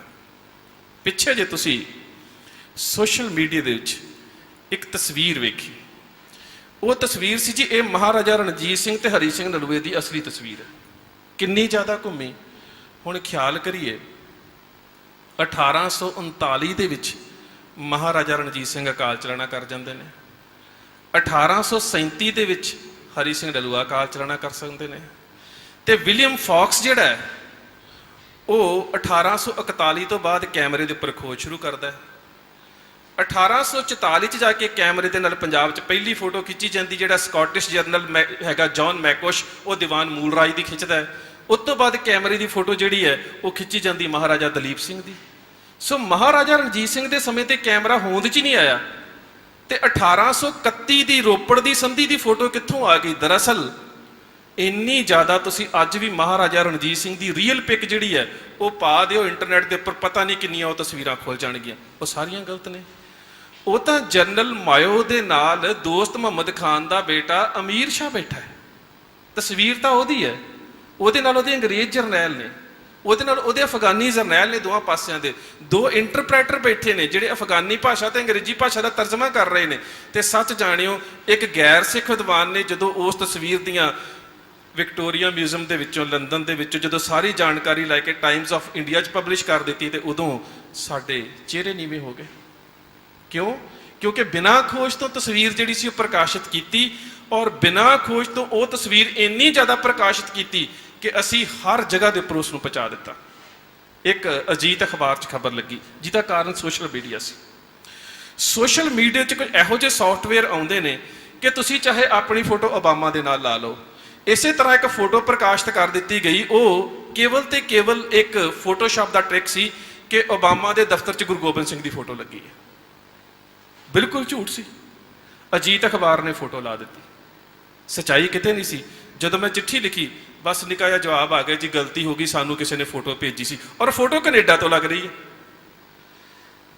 ਇਹਦਾ ਮਤਲਬ ਇਹ ਕਿ ਸੋਸ਼ਲ ਮੀਡੀਆ ਦੇ ਉੱਪਰ ਜਦੋਂ ਵੀ ਜਾਣਕਾਰੀ ਕੋਈ ਆਉਂਦੀ ਹੈ, ਅਸੀਂ ਬਿਨਾਂ ਉਸ ਦੀ ਘੋਖ ਪੜਤਾਲ ਕੀਤਿਆਂ ਅੱਗੇ ਫਾਰਵਰਡ ਕਰ ਦਿੰਦੇ ਹਾਂ, ਮੀਡੀਆ 'ਚ ਲੈ ਕੇ ਆ ਜਾਂਦੇ ਹਾਂ। ਕੀ ਅਸੀਂ ਸੋਸ਼ਲ ਮੀਡੀਆ ਦੇ ਵਿੱਚ ਆਪਣੇ ਧਰਮ ਦਾ ਅਸਾਰੂ ਪ੍ਰਚਾਰ ਕਰ ਰਹੇ ਹਾਂ ਜਾਂ ਆਪਣਾ ਜਲੂਸ ਕੱਢ ਰਹੇ ਹਾਂ? ਅਗਲੀ ਗੱਲ ਆ ਰਹੀ ਹੈ ਕਿ ਸੋਸ਼ਲ ਮੀਡੀਆ 'ਚ ਜਿਹੜਾ ਸਾਡਾ ਲਾਈਵ ਹੋਣ ਦਾ ਚਾਅ ਪੈਦਾ ਹੋ ਗਿਆ, ਮੈਂ ਇਹ ਨਹੀਂ ਕਹਿੰਦਾ ਲਾਈਵ ਨਾ ਹੋਇਆ ਜਾਵੇ, ਪਰ ਲਾਈਵ ਹੋਣ ਤੋਂ ਪਹਿਲਾਂ ਜਿਸ ਵਿਸ਼ੇ ਦੇ ਉੱਪਰ ਵੀ ਤੁਸੀਂ ਗੱਲ ਕਰਨੀ, ਤੁਹਾਡੀ ਤਿਆਰੀ ਹੋਣੀ ਬਹੁਤ ਜ਼ਰੂਰੀ ਹੈ। ਕਿਉਂਕਿ ਜਿਹੜਾ ਸ਼ਬਦ ਜ਼ਬਾਨ 'ਚੋਂ ਨਿਕਲ ਗਿਆ, ਕਮਾਨ 'ਚੋਂ ਨਿਕਲੇ ਤੀਰ ਵਾਂਗੇ ਕਦੀ ਵਾਪਸ ਨਹੀਂ ਆਉਣਾ। ਔਰ ਅੱਜ ਜਿੰਨੀਆਂ ਵੀ ਸਾਡੀਆਂ ਅੰਤਰ ਵਿਰੋਧੀਆਂ ਲੜਾਈਆਂ ਨੇ, ਉਹਦਾ ਕਾਰਨ ਹੀ ਇਹੀ ਹੈ ਕਿ ਲਾਈਵ ਹੋ ਕੇ ਅਸੀਂ ਜਿਹੜੇ ਸ਼ਬਦ ਜ਼ਬਾਨ 'ਚੋਂ ਕੱਢ ਦਿੰਦੇ ਦੁਬਾਰਾ ਮੂੰਹ 'ਚ ਨਹੀਂ ਪੈਂਦੇ। ਇਸੇ ਤਰ੍ਹਾਂ ਥਿੰਕਿੰਗ ਤੇ ਥਾਟ ਪ੍ਰੋਸੈਸ ਇੱਕ ਵੱਖਰੀ ਚੀਜ਼ ਹੈ। ਕਈ ਵਾਰੀ ਮੈਂ ਕਿਸੇ ਨਾਲ ਲੜ ਕੇ ਸੋਚ ਰਿਹਾ ਹੁੰਦਾ, ਤੇ ਜੋ ਮੈਂ ਸੋਚ ਰਿਹਾ ਹੁੰਦਾ ਉਹ ਮੈਂ ਲਿਖ ਦਿੰਦਾ। ਮੈਂ ਵੀਰ ਜੀ ਨਾਲ ਲੜਿਆ, ਮੇਰੀ ਨਫ਼ਰਤ ਸੀ, ਮੈਂ ਲਿਖ ਦਿੱਤਾ ਜੀ ਨੀਲੇ ਕੱਪੜਿਆਂ ਵਾਲੇ ਨਾਲ ਮੇਰੀ ਕੋਈ ਸਹਿਮਤੀ ਨਹੀਂ। ਉਹ ਮੇਰੀ ਸੋਚ ਹੋ ਸਕਦੀ ਹੈ, ਉਹ ਮੇਰਾ ਵਿਚਾਰ ਨਹੀਂ ਹੈ ਜਿਹਨੂੰ ਸਾਰੀ ਕੌਮ ਗ੍ਰਹਿਣ ਕਰ ਸਕੇ। ਅਸੀਂ ਕੀ ਕਰਦੇ ਹਾਂ ਕਿ ਕਿਸੇ ਦੇ ਨਾਲ ਅੱਜ ਚੰਗਾ ਦਿਨ ਬੀਤਿਆ, ਕਿਸੇ ਨਾਲ ਮਾੜਾ ਦੀਤ ਬੀਤਿਆ, ਕਿਸੇ ਦੇ ਨਾਲ ਥੋੜੀ ਰੰਜਿਸ਼ ਹੋ ਗਈ, ਅਸੀਂ ਉਸ ਵਿਚਾਰ ਨੂੰ ਮੀਡੀਆ 'ਚ ਇਸ ਤਰ੍ਹਾਂ ਪੇਸ਼ ਕਰਦੇ ਹਾਂ ਕਿ ਸਰਬ ਸਾਂਝਾ ਥਾਟ ਇੱਕ ਵਿਚਾਰ ਹੈ।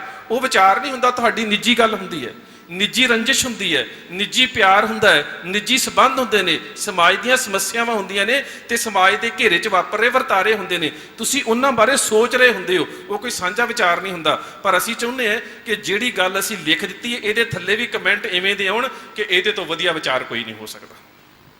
ਤੇ ਅਸੀਂ ਉਡੀਕਾਂਗੇ ਕਿ ਥੱਲੇ ਹੁਣ ਮੈਂ ਲਿਖ ਦਿੱਤਾ ਕਿ ਮੇਰੀ ਨੀਲੇ ਕੱਪੜੇ ਵਾਲਿਆਂ ਨਾਲ ਨਹੀਂ ਬਣਦੀ, ਥੱਲੇ ਕੋਈ ਗੁਰਬਾਣੀ ਦਾ ਹਵਾਲਾ ਦੇ ਕੇ ਦੱਸੇ ਕਿ ਦਸਮ ਪਾਤਸ਼ਾਹ ਨੇ ਨੀਲ ਬਸਤਰ ਲੈ, ਕੱਪੜੇ ਪਹਿਰੇ ਨਹੀਂ ਫਾੜੇ ਸੀ, ਕੱਪੜੇ ਪਾੜ ਦਿੱਤੇ, ਵਾਕਿਆ ਗੁਰੂ ਸਾਹਿਬ ਨੇ ਨੀਲੇ ਬਸਤਰ ਲਾ ਦਿੱਤੇ ਸੀ। ਫਿਰ ਅਸੀਂ ਗੁਰਬਾਣੀ ਦੇ ਉਦਾਹਰਨਾਂ ਲੱਭਦੇ, ਹਵਾਲੇ ਲੱਭਦੇ ਹਾਂ ਕਿ ਜਿਹੜੀ ਮੈਂ ਗੱਲ ਕਹਿ ਦਿੱਤੀ ਹੈ ਨਾ, ਇਸ ਵਿਚਾਰ ਨੂੰ ਗੁਰਮਤਿ ਦੀ ਕਸਵੱਟੀ ਤੇ ਅੰਤਮ ਰੂਪ ਜ਼ਰੂਰ ਦਿੱਤਾ ਜਾਵੇ। ਇੱਥੇ ਸਾਡੀ ਘਾਟ ਹੈ, ਕਿਉਂਕਿ ਜਿਹੜੀ ਗੋਸ਼ਟ ਦੀ ਉਸਾਰੂ ਆਲੋਚਨਾ ਦੀ ਪ੍ਰਵਿਰਤੀ ਹੈ, ਉਹ ਸਾਡੇ ਚੋਂ ਖਤਮ ਹੁੰਦੀ ਜਾ ਰਹੀ ਹੈ। ਅਗਲੀ ਗੱਲ ਹੈ ਨਜ਼ਰੀਆ ਨਿਰਧਾਰਨ ਸਮਰੱਥਾ। ਤੁਸੀਂ ਇੱਕ ਮੁੱਦਾ ਲੈ ਲਓ, ਉਹਨੂੰ ਛੇੜ ਲਓ, ਸਾਡੀ ਗੱਲ ਵਿਚਾਰ ਤੋਂ ਚਲਦੀ ਚਲਦੀ ਲੜਾਈ ਤੇ ਖਤਮ ਹੋ ਜਾਂਦੀ ਹੈ। ਤੇ ਜੇ ਸੋਚੀਏ, ਜਦੋਂ ਸਿੱਖਾਂ ਕੋਲ ਸੋਸ਼ਲ ਮੀਡੀਆ ਨਹੀਂ ਸੀ, ਉਦੋਂ ਓਪੀਨੀਅਨ ਮੇਕਿੰਗ ਪਾਵਰ ਕਿੰਨੀ ਸੀ ਸਿੱਖਾਂ ਦੇ ਕੋਲ। ਅੱਜ ਕੁਝ ਐਸੇ ਵੀ ਬੱਚੇ ਨੇ ਜਿਹੜੇ 17 18 ਘੰਟੇ ਆਨਲਾਈਨ ਰਹਿੰਦੇ ਨੇ, ਜਿਨ੍ਹਾਂ ਦੀ ਅੱਖਾਂ ਦੀ ਨਜ਼ਰ ਤੇ ਅਸਰ ਪੈ ਰਿਹਾ, ਸਰੀਰਕ ਵਿਕਾਸ ਰੁਕ ਗਿਆ ਕਿਉਂਕਿ ਬਾਹਰ ਖੇਡਣਾ ਬੰਦ ਕਰ ਦਿੱਤਾ। ਯਾਰਾਂ ਦੋਸਤਾਂ ਨੂੰ, ਕੁਝ ਅਮੀਰ ਘਰਾਂ 'ਚ ਤਾਂ ਮੈਂ ਇਸ ਤਰ੍ਹਾਂ ਵੇਖਿਆ ਹੈ ਕਿ ਬੱਚਾ ਉੱਪਰ ਬੈਠਾ, ਥੱਲੇ ਮਾਂ WhatsApp ਕਰਦੀ ਹੈ, ਬੇਟਾ ਡਾਈਨਿੰਗ ਟੇਬਲ ਤੇ ਆ ਜਾ, ਰੋਟੀ ਲੱਗ ਗਈ। ਨਾ ਮਾਂ ਪੌੜੀਆਂ ਚੜ੍ਹਦੀ ਹੈ, ਨਾ ਪੁੱਤ ਪੌੜੀਆਂ ਉਤਰਦਾ ਪੁੱਛਣ ਦੇ ਵਾਸਤੇ। ਮੈਂ ਕੁਝ ਘਰਾਂ 'ਚ ਇਸ ਤਰ੍ਹਾਂ ਦਾ ਵੀ ਹਾਲਾਤ ਵੇਖੇ ਨੇ। ਹੁਣ ਉਹਦੇ ਨਾਲ ਕੀ ਹੈ ਕਿ ਸਰੀਰਕ ਵਿਕਾਸ ਦੀਆਂ ਕਿਰਿਆਵਾਂ ਰੁਕਦੀਆਂ ਜਾ ਰਹੀਆਂ ਨੇ। ਜਿਉਂ-ਜਿਉਂ ਕਿਰਿਆਵਾਂ ਰੁਕਦੀਆਂ ਨੇ ਸਰੀਰਕ ਵਿਕਾਸ ਦੀਆਂ, ਸਰੀਰ ਦਾ ਵਿਕਾਸ ਰੁਕਦਾ ਹੈ, ਤੇ ਇੱਕ ਸੁੰਦਰ ਤਨ ਦੇ ਵਿੱਚ ਹੀ ਸੁੰਦਰ ਮਨ ਹੋ ਸਕਦਾ ਹੈ। ਇਹਦੇ ਕਰਕੇ ਜਿਹੜੀ ਮਾਨਸਿਕਤਾ ਹੈ, ਜਿਹੜਾ ਮਾਈਂਡ ਹੈ, ਉਹ ਪੋਲਿਊਟਡ ਹੁੰਦਾ ਜਾ ਰਿਹਾ, ਉਹ ਪ੍ਰਦੂਸ਼ਿਤ ਹੁੰਦਾ ਜਾ ਰਿਹਾ ਸਾਡਾ ਸੋਸ਼ਲ ਮੀਡੀਆ ਦੇ ਕਰਕੇ। ਅਸੀਂ ਇੰਨਾ ਜ਼ਿਆਦਾ ਟਾਈਮ ਇਹਦੇ ਤੇ ਵੇਸਟ ਕਰ ਰਹੇ ਹਾਂ। ਸਰਦਾਰ ਬ੍ਰਿਜਮੋਹਨ ਸਿੰਘ ਬੈਠੇ ਨੇ, ਇਹਨਾਂ ਨੂੰ ਮੈਸੇਜ ਆਇਆ ਕਿ ਦੱਖਣੀ ਕੋਰੀਆ ਨੇ ਉੱਤਰੀ ਕੋਰੀਆ ਤੇ ਹਮਲਾ ਕਰ ਦਿੱਤਾ, ਲੜਾਈ ਛਿੜ ਗਈ। ਹੁਣ ਉਹ ਸਨਸਨੀ ਪੈਦਾ ਕੀਤੀ ਗਈ।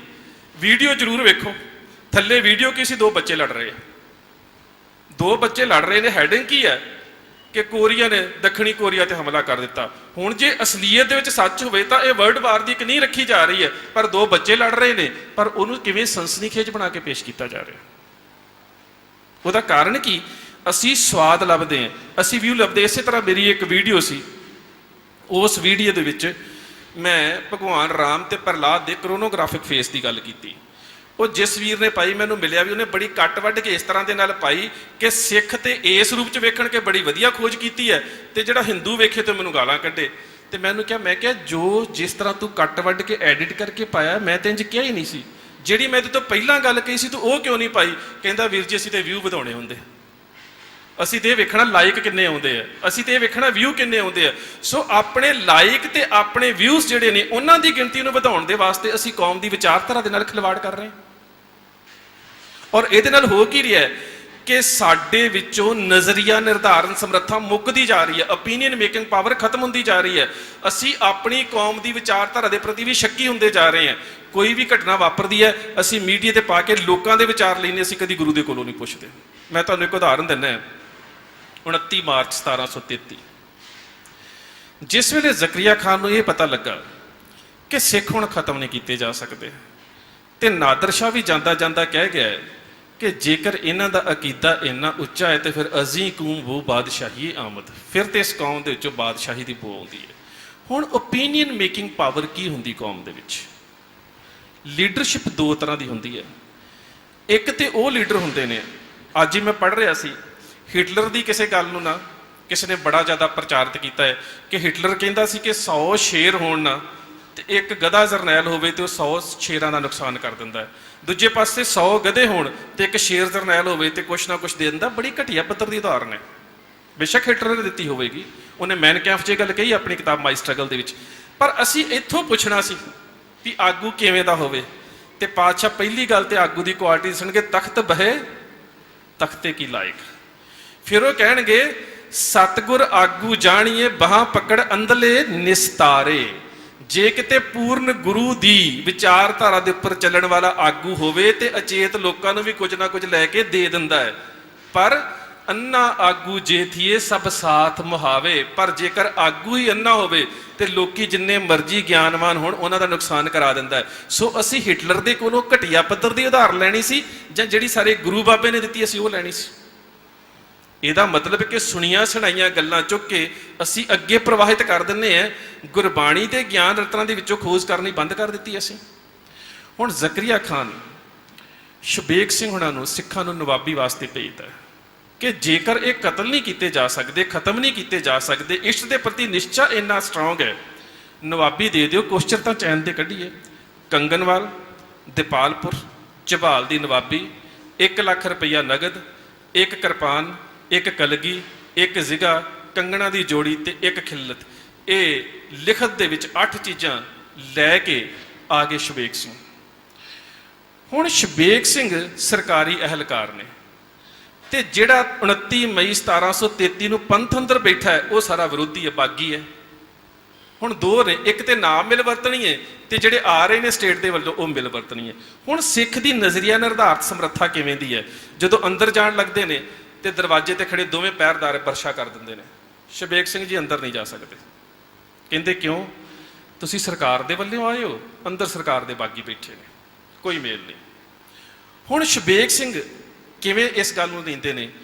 ਉਹ ਕਹਿੰਦੇ ਨੇ ਹਮ ਤਨਖਾਹੀਏ ਘਰ ਬਾਹਰੀ ਲੋਕ, ਪੰਥ ਪ੍ਰਕਾਸ਼ ਦੇ ਸ਼ਬਦ, ਹਮ ਤਨਖਾਹੀਏ ਘਰ ਬਾਹਰੀ ਲੋਕ ਪੰਥ ਖਾਲਸਾ ਬਖਸ਼ਣਯੋਗ। ਤੁਸੀਂ ਤੇ ਵੱਡੇ ਹੋ ਤੇ ਤੁਹਾਡਾ ਕੰਮ ਹੈ ਬਖਸ਼ਣਾ, ਮੈਨੂੰ ਅੰਦਰ ਜਾਣ ਦਿਓ।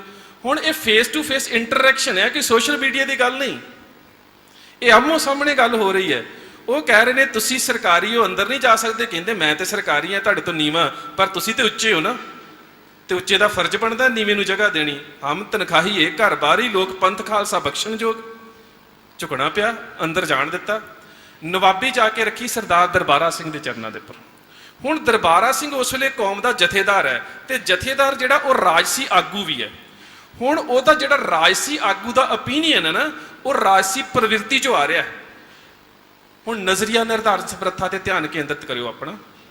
ਨਵਾਬੀ ਰੱਖੀ ਜਾਂਦੀ ਦਰਬਾਰਾ ਸਿੰਘ ਦੇ ਕੋਲ, ਤੇ ਦਰਬਾਰਾ ਸਿੰਘ ਕੀ ਕਹਿੰਦੇ ਨੇ? ਹਮ ਰਾਖਤ ਪਾਤਸ਼ਾਹੀ ਦਾਵਾ ਜਾਂ ਇਤਕੋ ਜਾਂ ਅਗਲੋ ਪਾਵਾ। ਸਰਦਾਰ ਸ਼ਬੇਗ ਸਿੰਘ ਆਪਣੀ ਨਵਾਬੀ ਚੁੱਕ ਕੇ ਲੈ ਜਾ, ਸਾਨੂੰ ਤਾਂ ਗੁਰੂ ਨਾਨਕ ਨੇ ਪਾਤਸ਼ਾਹੀ ਦਿੱਤੀ ਹੈ, ਤੇ ਸਾਡਾ ਤੇ ਨਿਸ਼ਾਨਾ ਹੀ ਇਹ ਹੈ ਕਿ ਅਸੀਂ ਤਾਂ ਮੈਦਾਨੇ ਜੰਗ ਦੇ ਵਿੱਚ ਪਾਤਸ਼ਾਹੀ ਦੇ ਵਾਸਤੇ ਜੂਝਣਾ ਹੈ, ਅਸੀਂ ਤੇਰੀ ਨਵਾਬੀ ਖਰਾਜ ਸਵੀਕਾਰ ਨਹੀਂ ਲੈ ਸਕਦੇ। ਜੇ ਅਸੀਂ ਜੂਝਾਂਗੇ ਤੇ ਆਪਣੀ ਪਾਤਸ਼ਾਹੀ ਲਵਾਂਗੇ, ਤੇ ਜੇ ਜੂਝਦੇ ਮਰ ਗਏ ਤਾਂ ਵੀ ਗੁਰੂ ਦੀ ਗੋਚ ਜਾਵਾਂਗੇ, ਜਾਂ ਇਤਕੋ ਜਾਂ ਅਗਲੋ ਪਾਵਾ, ਇੱਥੇ ਵੀ ਪਾਤਸ਼ਾਹੀ ਹੈ ਤੇ ਗੁਰੂ ਦੀ ਗੋਚ ਵੀ ਪਾਤਸ਼ਾਹੀ ਹੈ। ਹੁਣ ਇਹ ਸਿੱਖ ਦਾ ਜਵਾਬ ਹੈ। ਇਹ ਜਵਾਬ ਜਿਹੜਾ ਹੈ ਇਹ ਰਾਜਨੀਤਿਕ ਸੋਚ ਚੋਂ ਆ ਰਿਹਾ ਕਿ ਲੜਾਂਗੇ ਤਾਂ ਵੀ ਰਾਜ ਲਵਾਂਗੇ, ਲੜ ਕੇ ਸ਼ਹੀਦ ਹੋਵਾਂਗੇ ਤੇ ਗੁਰੂ ਦੀ ਗੋਦ ਦਾ ਰਾਜ ਹੈ। ਦੋਵੇਂ ਪਾਸੇ ਸਾਡੇ ਸਵਰਗ ਨੇ। ਅਗਲੀ ਗੱਲ, ਨਵਾਬੀ ਪੰਜ ਪਿਆਰਿਆਂ ਦੇ ਅੱਗੇ ਰੱਖੀ ਜਾਂਦੀ ਹੈ। ਪੰਜ ਪਿਆਰਿਆਂ ਦੇ ਸਰਦਾਰ ਹਰੀ ਸਿੰਘ, ਜੱਸਾ ਸਿੰਘ, ਕਰਮ ਸਿੰਘ, ਬਾਬਾ ਦੀਪ ਸਿੰਘ ਸ਼ਹੀਦ ਤੇ ਬੁੱਢਾ ਸਿੰਘ ਇਹ ਬੈਠੇ ਨੇ। ਇਹਨਾਂ ਦੇ ਅੱਗੇ ਰੱਖੀ। ਹੁਣ ਪੰਜ ਪਿਆਰੇ ਉਸ ਵੇਲੇ ਕੌਮ ਦੀ ਪੰਥਕ ਨੁਮਾਇੰਦਗੀ ਕਰ ਰਹੇ ਨੇ, ਧਾਰਮਿਕ ਬੋਡੀ ਹੈ।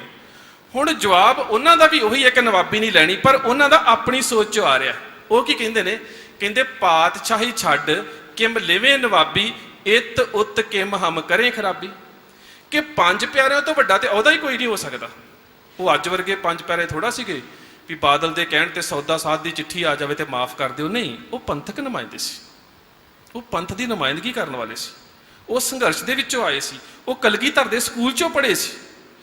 ਉਹ ਨੁਮਾਇੰਦੇ ਕੀ ਜਵਾਬ ਦਿੰਦੇ ਨੇ? ਕਹਿੰਦੇ ਪਾਤਸ਼ਾਹੀ ਛੱਡ ਕਿਮ ਲਿਵੇ ਨਵਾਬੀ, ਇਤ ਉਤ ਕਿਮ ਹਮ ਕਰੇ ਖਰਾਬੀ।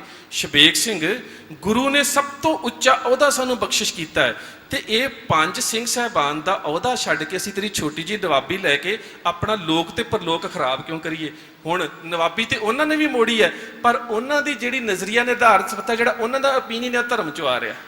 ਰਾਜਸੀ ਲੀਡਰ ਦਾ ਓਪੀਨੀਅਨ ਰਾਜਨੀਤਿਕ ਪੱਖ ਚੋਂ ਆ ਰਿਹਾ ਸੀ। ਲੜਾਂਗੇ, ਰਾਜ ਕਰਾਂਗੇ, ਕਿ ਰਾਜ ਕਰੇ ਹੈ ਕਿ ਲੜ ਮਰੇ ਹੈ। ਜਿਹੜੀ ਧਾਰਮਿਕ ਬੋਡੀ ਹੈ ਨਵਾਬੀ, ਉਹ ਵੀ ਇਨਕਾਰ ਕਰ ਰਹੀ ਹੈ, ਪਰ ਉਹਦਾ ਓਪੀਨੀਅਨ ਜਿਹੜਾ ਉਹ ਧਰਮ ਦੀ ਵਿਚਾਰਧਾਰਾ ਚੋਂ ਆ ਰਿਹਾ। ਹੁਣ ਤੀਜੇ ਪਾਸੇ ਕਾਮ ਸਿੱਖ ਹੈ। ਗੁਰਦੇਵ ਪਾਤਸ਼ਾਹ ਦਾ ਹੁਕਮਨਾਮਾ ਲਿਆ ਜਾਂਦਾ ਹੈ। ਹੁਕਮਨਾਮਾ ਆਉਂਦਾ, ਟਹਿਲ ਮਹਿਲ ਤਾਂ ਕੋ ਮਿਲੇ ਜਾ ਕੋ ਸਾਧ ਕਿਰਪਾਲ। ਟਹਿਲ ਕਰ ਰਿਹਾ ਸਰਦਾਰ ਕਪੂਰ ਸਿੰਘ ਸੰਗਤ 'ਚ ਪੱਖਾ ਝੱਲਣ ਦੀ। ਉਹਨੂੰ ਕਹਿੰਦੇ ਨੇ ਸ਼ਬੇਗ ਸਿੰਘ, ਕਹਿੰਦੇ ਨੇ ਕਿ ਗੁਰਦੇਵ ਪਾਤਸ਼ਾਹ ਦਾ ਫਰਮਾਨ ਆ ਗਿਆ ਹੈ, ਜਿਹੜੀ ਨਵਾਬੀ ਤੇਰੀ ਝੋਲੀ 'ਚ ਪਾਣੀ ਹੈ। ਤੇ ਉਹ ਕਹਿੰਦਾ, ਹਮ ਕੋ ਪਾਤਸ਼ਾਹੀ ਨਾਨਕ ਦਈ, ਹਮ ਕੋ ਲੋੜ ਨਵਾਬੀ ਨਾਹੀ। ਸਿੱਖ ਦਾ ਆਪਣਾ ਵਿਚਾਰ ਹੈ। ਕਹਿੰਦਾ ਮੈਂ ਸੰਗਤ ਦੀ ਸੇਵਾ ਕਰ ਰਿਹਾ, ਮੇਰੇ ਵਾਸਤੇ ਇਹ ਤੋਂ ਵੱਡੀ ਨਵਾਬੀ ਕੋਈ ਨਹੀਂ। ਮੈਨੂੰ ਗੁਰੂ ਨਾਨਕ ਨੇ ਪਾਤਸ਼ਾਹੀ ਦਿੱਤੀ ਸੰਗਤ ਦੀ ਸੇਵਾ ਦੀ, ਮੈਂ ਇਹਨੂੰ ਛੱਡ ਕੇ ਤੁਹਾਡੀ ਨਵਾਬੀ ਕਿਉਂ ਲਵਾਂ? ਹੁਣ ਤੁਸੀਂ ਵੇਖੋ, ਤਿੰਨਾਂ ਨੇ ਮੋੜੀ ਹੈ ਨਵਾਬੀ, ਪਰ ਤਿੰਨਾਂ ਦੇ ਜਵਾਬ ਦੇਣ ਦੇ ਤਰੀਕੇ ਵੱਖ-ਵੱਖ ਨੇ। ਇੱਕ ਦਾ ਰਾਜਨੀਤੀ 'ਚੋਂ ਆ ਰਿਹਾ, ਇੱਕ ਦਾ ਧਰਮ 'ਚੋਂ ਆ ਰਿਹਾ, ਇੱਕ ਦਾ ਸੇਵਾ 'ਚੋਂ ਆ ਰਿਹਾ। ਇਹ ਤਿੰਨੇ ਸੇਵੇ ਦਾ ਪੱਖ ਨੇ। ਇੱਥੇ ਹੁਣ ਨਜ਼ਰੀਆ ਨਿਰਧਾਰਤ ਸਮਰੱਥਾ ਹੈ, ਸਿੱਖ ਦੀ ਓਪੀਨੀਅਨ ਮੇਕਿੰਗ ਹੈ, ਜਿਹੜੀ ਅੱਜ ਖਤਮ ਹੋ ਚੁੱਕੀ ਹੈ। ਮੁੱਦਾ ਇੱਕ ਸੀ, ਜਵਾਬ ਇੱਕ ਹੈ। ਵਿਚਾਰਧਾਰਾ ਵੱਖ-ਵੱਖ ਨੇ, ਜਵਾਬ 'ਚ ਕੋਈ ਅੰਤਰ ਨਹੀਂ ਕਿ ਨਵਾਬੀ ਨਹੀਂ ਲੈਣੀ, ਜਵਾਬ 'ਚ ਕੋਈ ਅੰਤਰ ਨਹੀਂ। ਪਰ ਅੱਜ ਕੀ ਹੁੰਦਾ ਹੈ? ਮੁੱਦਾ ਇੱਕ ਹੁੰਦਾ ਹੈ, ਜਵਾਬ ਕਈ ਆਉਂਦੇ ਨੇ, ਤੇ ਉਸ ਮੁੱਦੇ ਨੂੰ ਹੀ ਖੰਡਾ ਦਿੱਤਾ ਜਾਂਦਾ। ਇਹ ਸੋਸ਼ਲ ਮੀਡੀਆ ਦਾ ਇਸ ਵੇਲੇ ਸਭ ਤੋਂ ਵੱਡਾ ਐਬ ਹੈ ਕਿ ਮੁੱਦੇ ਦੇ ਉੱਪਰ ਵਿਚਾਰਾਂ ਨੂੰ ਕੇਂਦਰਿਤ ਨਹੀਂ ਰੱਖਿਆ ਜਾਂਦਾ, ਬਲਕਿ ਸਾਰੇ ਮੁੱਦੇ ਨੂੰ ਖੰਡਾ ਦਿੱਤਾ ਜਾਂਦਾ ਹੈ। ਉਸ ਮੁੱਦੇ ਦਾ ਜਿਹੜਾ ਦ੍ਰਿਸ਼, ਉਹਦੀ ਵਿਚਾਰਧਾਰਾ, ਉਹਦਾ ਪ੍ਰਵਾਹ ਜਿਹੜਾ ਉਹਦਾ ਬਦਲ ਦਿੱਤਾ ਜਾਂਦਾ। ਅਗਲੀ ਗੱਲ ਹੈ ਜਿਹਨੂੰ ਅਸੀਂ ਕਹਿੰਦੇ ਨਾ, ਢਿੱਡ 'ਚ ਗੱਲ ਨਹੀਂ ਟਿਕਦੀ। ਸੋਸ਼ਲ ਮੀਡੀਆ ਨੇ ਇਸ ਪ੍ਰਵਿਰਤੀ ਨੂੰ ਇੰਨਾ ਜ਼ਿਆਦਾ ਜਨਮ ਦਿੱਤਾ ਹੈ ਕਿ ਕਿਤੇ ਘਰ 'ਚ ਦਾਲ ਬਣੀ ਹੋਵੇ ਨਾ, ਉਹਦੀ ਫੋਟੋ ਪਾ ਕੇ ਵੀ ਲਿਖਦੇ ਕਿ ਅੱਜ ਸਾਡੀ ਭੂਆ ਨੇ ਸਾਗ ਬਣਾਇਆ, ਅੱਜ ਅਸੀਂ ਹੋਟਲ 'ਚ ਰੋਟੀ ਖਾਧੀ ਆ, ਅੱਜ ਅਸੀਂ ਮੈਕਡੋਨਲਡ 'ਚ ਗਏ ਸੀ, ਅੱਜ ਮੇਰੀ ਮਾਸੀ ਦੇ ਘਰ ਸਰੋਂ ਦਾ ਸਾਗ ਬਣਿਆ। ਰੋਜ਼ ਤੁਸੀਂ ਵੇਖਦੇ ਹੋ ਇਹ ਤਸਵੀਰਾਂ ਪਈਆਂ ਹੁੰਦੀਆਂ। ਤੇ ਮੈਂ ਸੋਚਦਾ, ਜੇ ਇਵੇਂ ਨੀਵੇਂ ਪੱਧਰ ਦੀਆਂ, ਮੈਂ ਇਸ ਗੱਲ ਦਾ ਵਿਰੋਧੀ ਨਹੀਂ ਆ ਕਿ ਤੁਸੀਂ ਆਪਣੇ ਰਿਸ਼ਤੇਦਾਰਾਂ ਦੇ ਨਾਲ ਜਾਂ ਆਪਣੇ ਦੋਸਤਾਂ ਦੇ ਨਾਲ ਕਿਸੇ ਚੰਗੀ ਗੱਲ ਨੂੰ ਸਾਂਝੀ ਨਾ ਕਰੋ ਜਾਂ ਜਾਣਕਾਰੀ ਨਾ ਦਿਓ, ਪਰ ਕੀ ਇਹ ਕੌਮੀ ਮਸਲੇ ਨੇ? ਤੁਸੀਂ ਸਾਗ ਖਾਧਾ, ਕੀ ਇਹ ਕੌਮੀ ਪੱਧਰ ਦੇ ਉੱਪਰ, ਕੌਮੀ ਮੰਚ ਦੇ ਉੱਪਰ ਵਿਚਾਰਤ ਕਰਨ ਵਾਲੇ ਮਸਲੇ ਨੇ ਕਿ ਤੁਹਾਡੀ ਭੂਆ ਦੇ ਘਰ 'ਚ ਕਾਲੀ ਦਾਲ ਬਣੀ ਹੈ? ਇਹ ਸਾਡੇ ਕਿਹੜੇ ਮਸਲੇ ਸੀ? ਕੀ ਇਹਦੇ ਨਾਲ ਕੌਮ ਨੂੰ ਕੋਈ ਫਾਇਦਾ ਹੋ ਰਿਹਾ ਕਿ ਅੱਜ ਤੁਸੀਂ ਹੋਟਲ 'ਚ ਰੋਟੀ ਖਾਧੀ ਹੈ?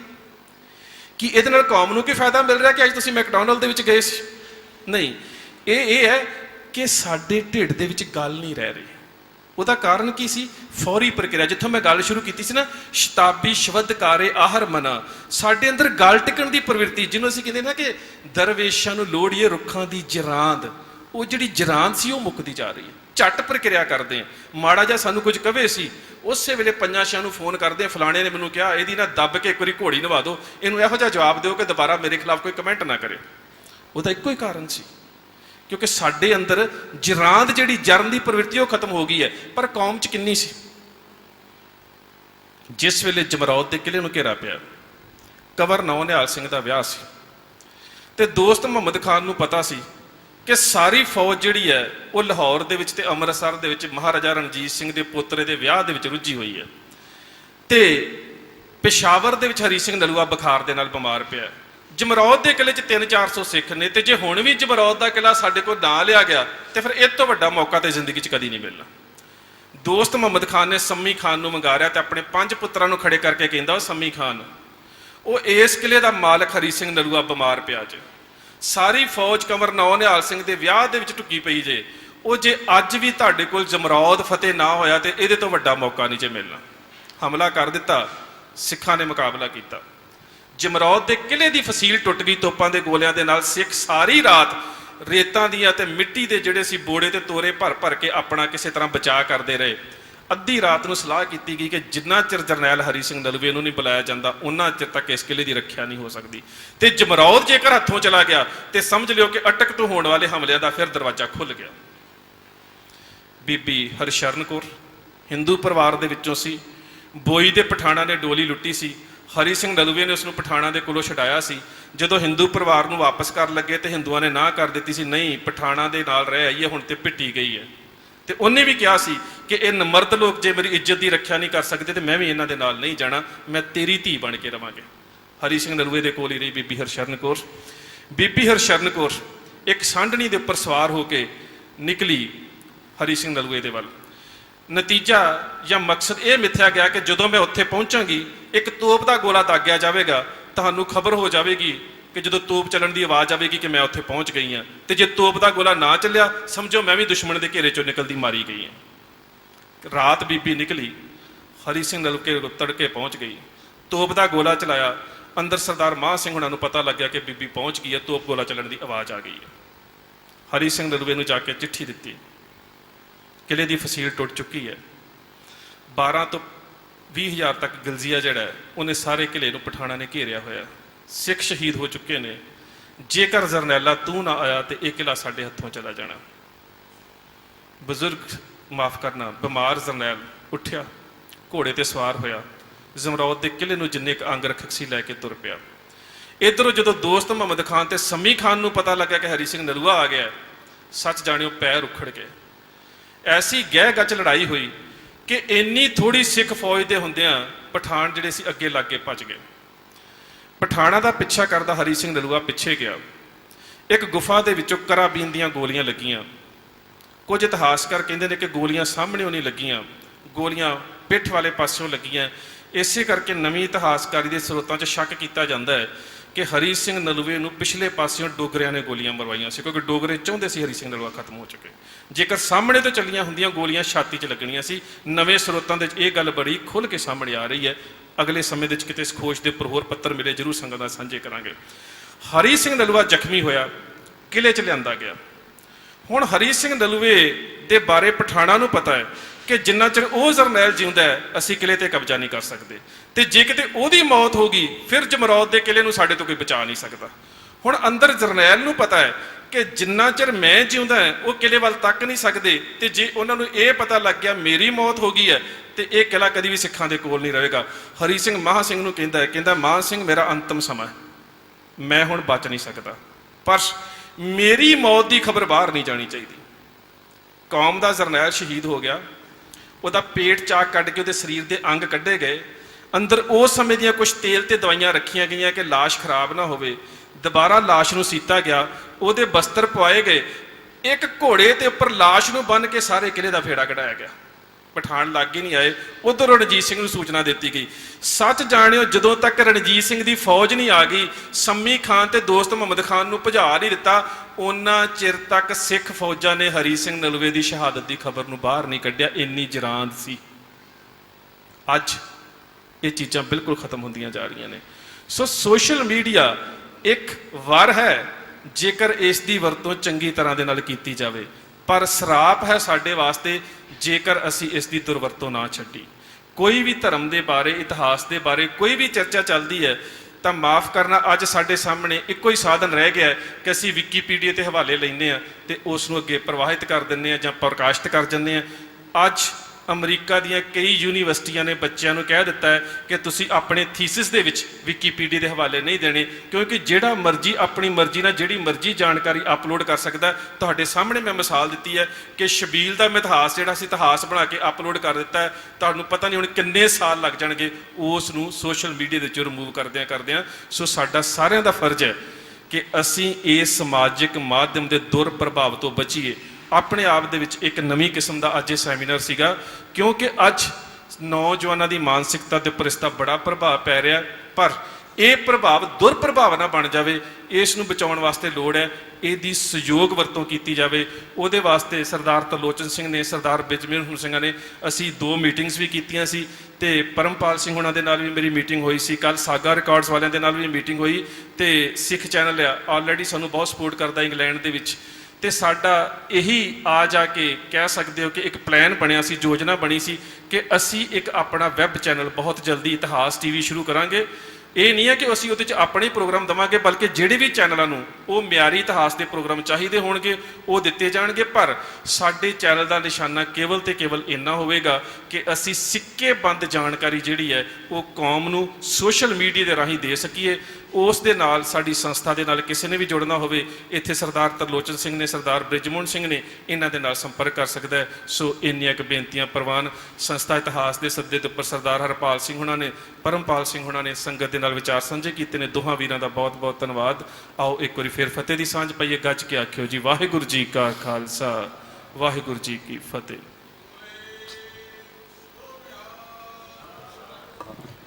ਬਹੁਤ ਬਹੁਤ ਧੰਨਵਾਦ ਡਾਕਟਰ ਸੁਖਪ੍ਰੀਤ ਸਿੰਘ ਜੀ ਉਦੋਕੇ ਜੀ ਦਾ, ਜਿਨ੍ਹਾਂ ਨੇ ਆਪਣੇ ਵਿਚਾਰ ਆਪ ਜੀ ਦੇ ਨਾਲ ਸਾਂਝੇ ਕੀਤੇ ਹਨ। ਹੁਣ ਆਏ ਹੋਏ ਸਮੂਹ ਸਾਧ ਸੰਗਤ ਦਾ ਇਤਿਹਾਸ ਸੰਸਥਾ ਵੱਲੋਂ, ਗੁਰਦੁਆਰਾ ਪ੍ਰਬੰਧਕ ਕਮੇਟੀ ਵੱਲੋਂ ਅਤੇ ਨਿਤਨੇਮ ਸਿਮਰਨ ਸੇਵਾ ਸੁਸਾਇਟੀ ਵੱਲੋਂ ਬਹੁਤ ਬਹੁਤ ਧੰਨਵਾਦ।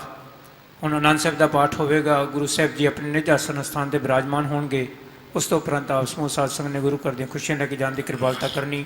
ਵਾਹਿਗੁਰੂ ਜੀ ਕਾ ਖਾਲਸਾ, ਵਾਹਿਗੁਰੂ ਜੀ ਕੀ ਫਤਿਹ। ਰਾਮ ਕਲੀ ਮਹੱਲਾ ਤੀਜਾ। ਆਨੰਦ ਓੰਕਾਰ ਸਤਿਗੁਰੂ ਪ੍ਰਸਾਦ।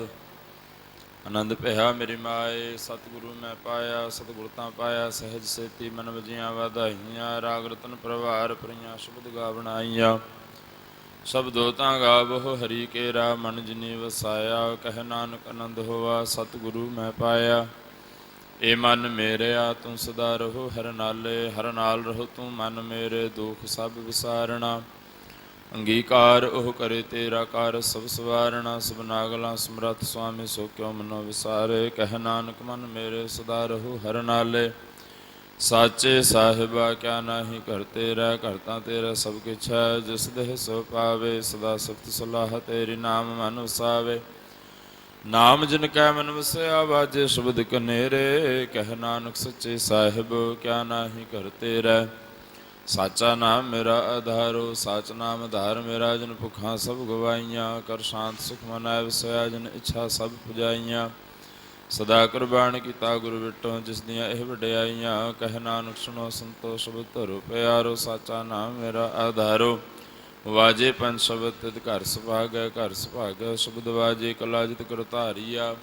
ਪੰਜ ਦੂਤ ਤਦ ਵਾਸ ਕੀਤੇ, ਕਾਲ ਕੰਟਕ ਮਾਰਿਆ। ਤੁਰ ਕਰਮ ਪਾਇਆ ਤੁਧ ਜਿਨ ਕੋ ਸੇ, ਨਾਮ ਹਰਿ ਕੈ ਲਾਗੇ। ਕਹਿ ਨਾਨਕ ਤੈ ਸੁਖ ਹੋਆ ਤਿਤ ਕਰ ਅਨਹਦ ਵਾਜੇ।